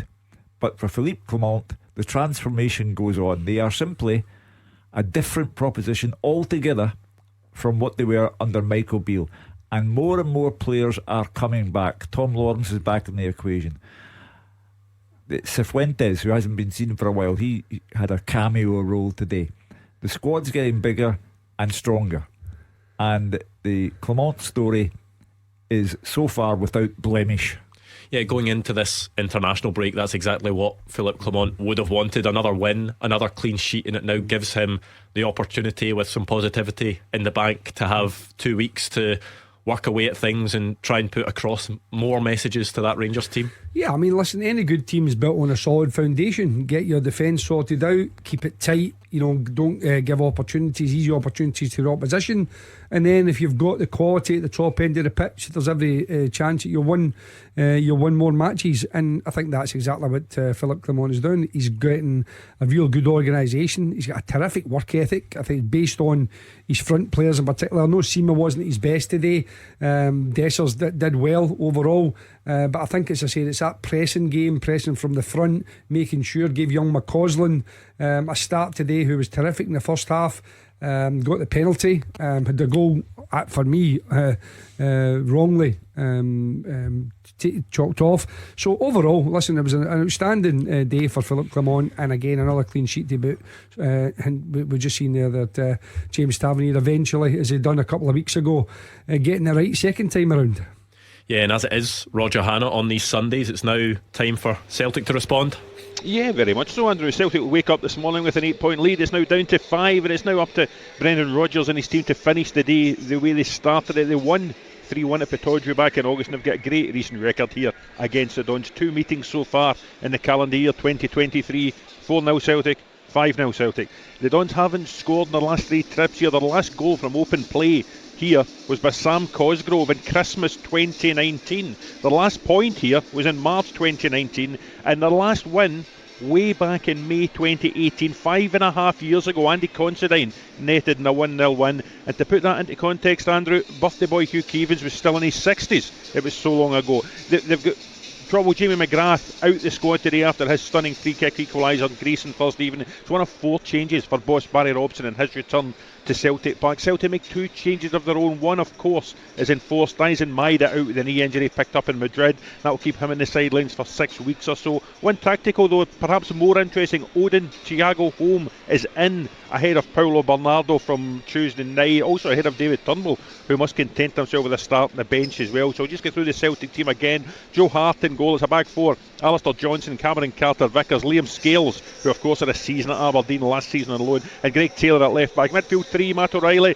Callum McGregor the skipper, and Odin Thiago Holm, a first Premiership start for the former Vålerenga midfielder. And up top, Yang Hyun-jun, Kyogo Furuhashi and Lewis Palmer. On the bench, Bain, Phillips and Turnbull, Iwata and Bernabe, Bernardo, Forrest and Ralston. Those 4 Aberdeen changes out. Go McGrath, as we said, not in the squad at all. Duncan, Barron and Duke all dropped to the bench from Thursday in Greece. In come Polvara, Clarkson, Hayes and Majovski. So that means Kellaroos in goal as the back 5. Nicky Devlin, Stefan Gartenman, Slobodan Rubizic, Richard Jensen and Jack McKenzie. Across the middle, Dante Polvara, Leighton Clarkson, Graham Shinney the skipper, and Johnny Hayes, the former Celtic wideman. 7 major trophies, including 3 titles in his 3 seasons here. And up top, Majovski is fit again to start. On the bench, Ross Doohan, the former Celtic kid goalkeeper, plus Barron, Duke, Guy, Sockler, Bessayan, Duncan, McDonald and Milne. The referee is Willie Collum, and I know Brendan Rodgers doesn't like VARs, he doesn't want VARs, but we've got one this afternoon, and it's John Beaton. Yeah, Roger, I just wonder, when you look at the midweek result for Celtic, that heavy defeat to Atletico Madrid, yes, it was against quality opposition, and Celtic went down to 10 men. Will there sort of be eyes on how Celtic respond after that, if it has any effect on them today? Yeah, very much so. I think that's what the Celtic supporters coming in here this afternoon will be looking for, the kind of response. It's been 2 difficult games. They played very well here against Atletico Madrid for the 2-2 draw, and then collapsed after Maida's red card in the Metropolitano on Tuesday night. You throw in the 0-0 sort of insipid draw with Hibs at Easter Road, and it is only 2 wins from 5 for Celtic. Not the kind of run that you would expect from Brendan Rodgers' team, particularly a Brendan Rodgers team that, as we say, started the day 8 points clear at the top of the Premiership. So I think there will be a lot of focus on how they react. There'll be a lot of focus on Odin Thiago Holm in this rare start in the midfield, and also at a time when Dyson Maeda is going to miss 6 weeks. Leila Bada is still on the sidelines. Lewis Palmer, if you remember, I think he's suspended for the next European game, is away to Lazio as well. There'll be a lot of focus on Yang Hyun-jun and what he can contribute to Celtic this afternoon. Yeah, and then on the flip side, there is Aberdeen, who battled well on Thursday night, maybe had less preparation time, or definitely had less preparation time coming into this game. But, you know, Barry Robson is certainly a manager that could really do with some results domestically. Will he take some promise from that game on Thursday night? I think he should. I really do not know what to make of this Aberdeen team, because, you know, I heard Hugh discussing their win at Ibrox earlier in the season, the one that cost Michael Beale his job ultimately. They were excellent. 3-1 deserved winners at Ibrox. They took on a very good Pauk Salonika team in their own patch on Thursday night and got a 2-2 draw. They pushed Eintracht Frankfurt very close on their own patch earlier in the Conference League group, but domestically they've been bang average. I mean, they're only 2 points clear of Livingston and Ross County at the bottom of the table. I know they've got games in hand, but really some of the domestic games they haven't really shown up in, so you wouldn't know. Coming here, there's a small sector I can see them of Aberdeen fans away to my right here at Celtic Park, Andrew. They won't know what Aberdeen team's going to turn up this afternoon. Yeah, Hugh, there are maybe parallels when you look at this game and the early kick-off, because traditionally people talk about Livingston being a tough place to go and it being a tough venue, but Rangers' record there is very good. On the surface, people might look at this and think, you know, Celtic Aberdeen could be a tough game for Celtic, but Roger read out the stats. Celtic have an exceptional record in this fixture, especially at Celtic Park as well. Yeah, obviously everything favours Celtic, but Aberdeen in Glasgow beat Rangers at Ibrox, beat Hibs at Hampden to get to the cup final, and as I said in the introduction to the programme, it's been 35 years since Aberdeen last beat Celtic and Rangers in the same season in Glasgow. I don't rule them out entirely. I don't think they're there just to make up the numbers. They deserve too much respect for their midweek performance in Greece, and they do have in Majovski a troublesome forward, a striker, a genuine striker. So Celtic have to get over what happened to them in Madrid, forget about the 6-goal mauling, and they have to produce a performance. Following on from Rangers today and what they have done, and the way in which the gap is narrowing, and the influence which Clement has had, it's almost a statement game for Celtic today. That, well, you know, you can talk about Rangers all you like, but we are not going to let this lead evaporate. Hugh mentioned the results that Aberdeen have had in Glasgow, the win at Ibrox, but Rangers were toiling at that point under Michael Beale against Hibs, a leaky Hibs side. Yes, Aberdeen had gone down to 10, but this is a different prospect today, isn't it? Yeah, I mean, you said there, you know, the stats speak for themselves, as Roger just rightfully pointed out, you know, that it's been such a long time since even managed to get a point. You know, 2019, I think he says, is the last time they got a point there. So, you know, it's a very, very difficult task for Aberdeen. But they are on the back of a positive performance and result in Europe, and Celtic on the complete opposite. I'm a wee bit surprised today that he didn't start with O and Kyogo, because he's done that the last couple of games where he's brought them on, and initially it was always one for the other, usually Kyogo coming off O, and then he's tweaked it and played Kyogo in the pocket a little bit, and I thought maybe just to give him a little bit more of a goal threat. He might have tried that today, and again also maybe upsetting Aberdeen's game plan, but he's not. He's more normal 4-3-3. I just think Celtic have to start the game, as I said earlier on. You know, Andrew, that they've been a wee bit flat starting games at times, and that's allowed the opposition to gain confidence, to get their structure right, a wee bit of breathing space. So I think Celtic have to come right out the traps. If they score early, I think they'll win the game very comfortably. But if they're a wee bit flat and a wee bit off the pace, then Aberdeen, I think, as Hugh said there, you know, will definitely not come here just to make up the numbers. People will talk about the 6-0 defeat to Atletico Madrid and what that can do, you know, mentally for the Celtic players, potentially damaging, and, you know, talk of Aberdeen having a good fighting result midweek. But there's also the physical aspect as well of Aberdeen playing away from home on Thursday night. How much of an impact do you feel that has on a game like this? I think in the Celtic camp you're looking for a massive response. There's one or two changes in there, opportunities, Home and Yang obviously. The rest of the players will feel a bit disappointed in the situation on Tuesday night. Of course they will. So they're out to do that, get a bit of confidence back in. Remember, this is a team that sit on top of the league. They've not lost any Premier League games. They're at home. Aberdeen have not got a good record at Celtic Park. But interesting to see the tactics of Aberdeen. You know, we talk about they've got a goal scorer up top, but you've got to get the ball, you've got to get the service to him. He's dangerous, he can get you a goal. I think this will be a very good game, but I'm just looking at Celtic side, looking at what happened midweek, I think they will win it, but I think it'll be a difficult game. Kick-off between Celtic and Aberdeen coming up next. Scottish football's league leader. This is Clyde One Super Scoreboard. The moment you hold your grandson for the first time. The moment you say goodbye to a loved one for the last time. The moment it's time to hand over the family business to your daughter. Owen Mitchell's legal and financial experts understand the complexities of life. We offer a tailored service to help you plan for the future and protect your legacy, so you can enjoy the moments that matter. Authorised and regulated by the Solicitors Regulation Authority.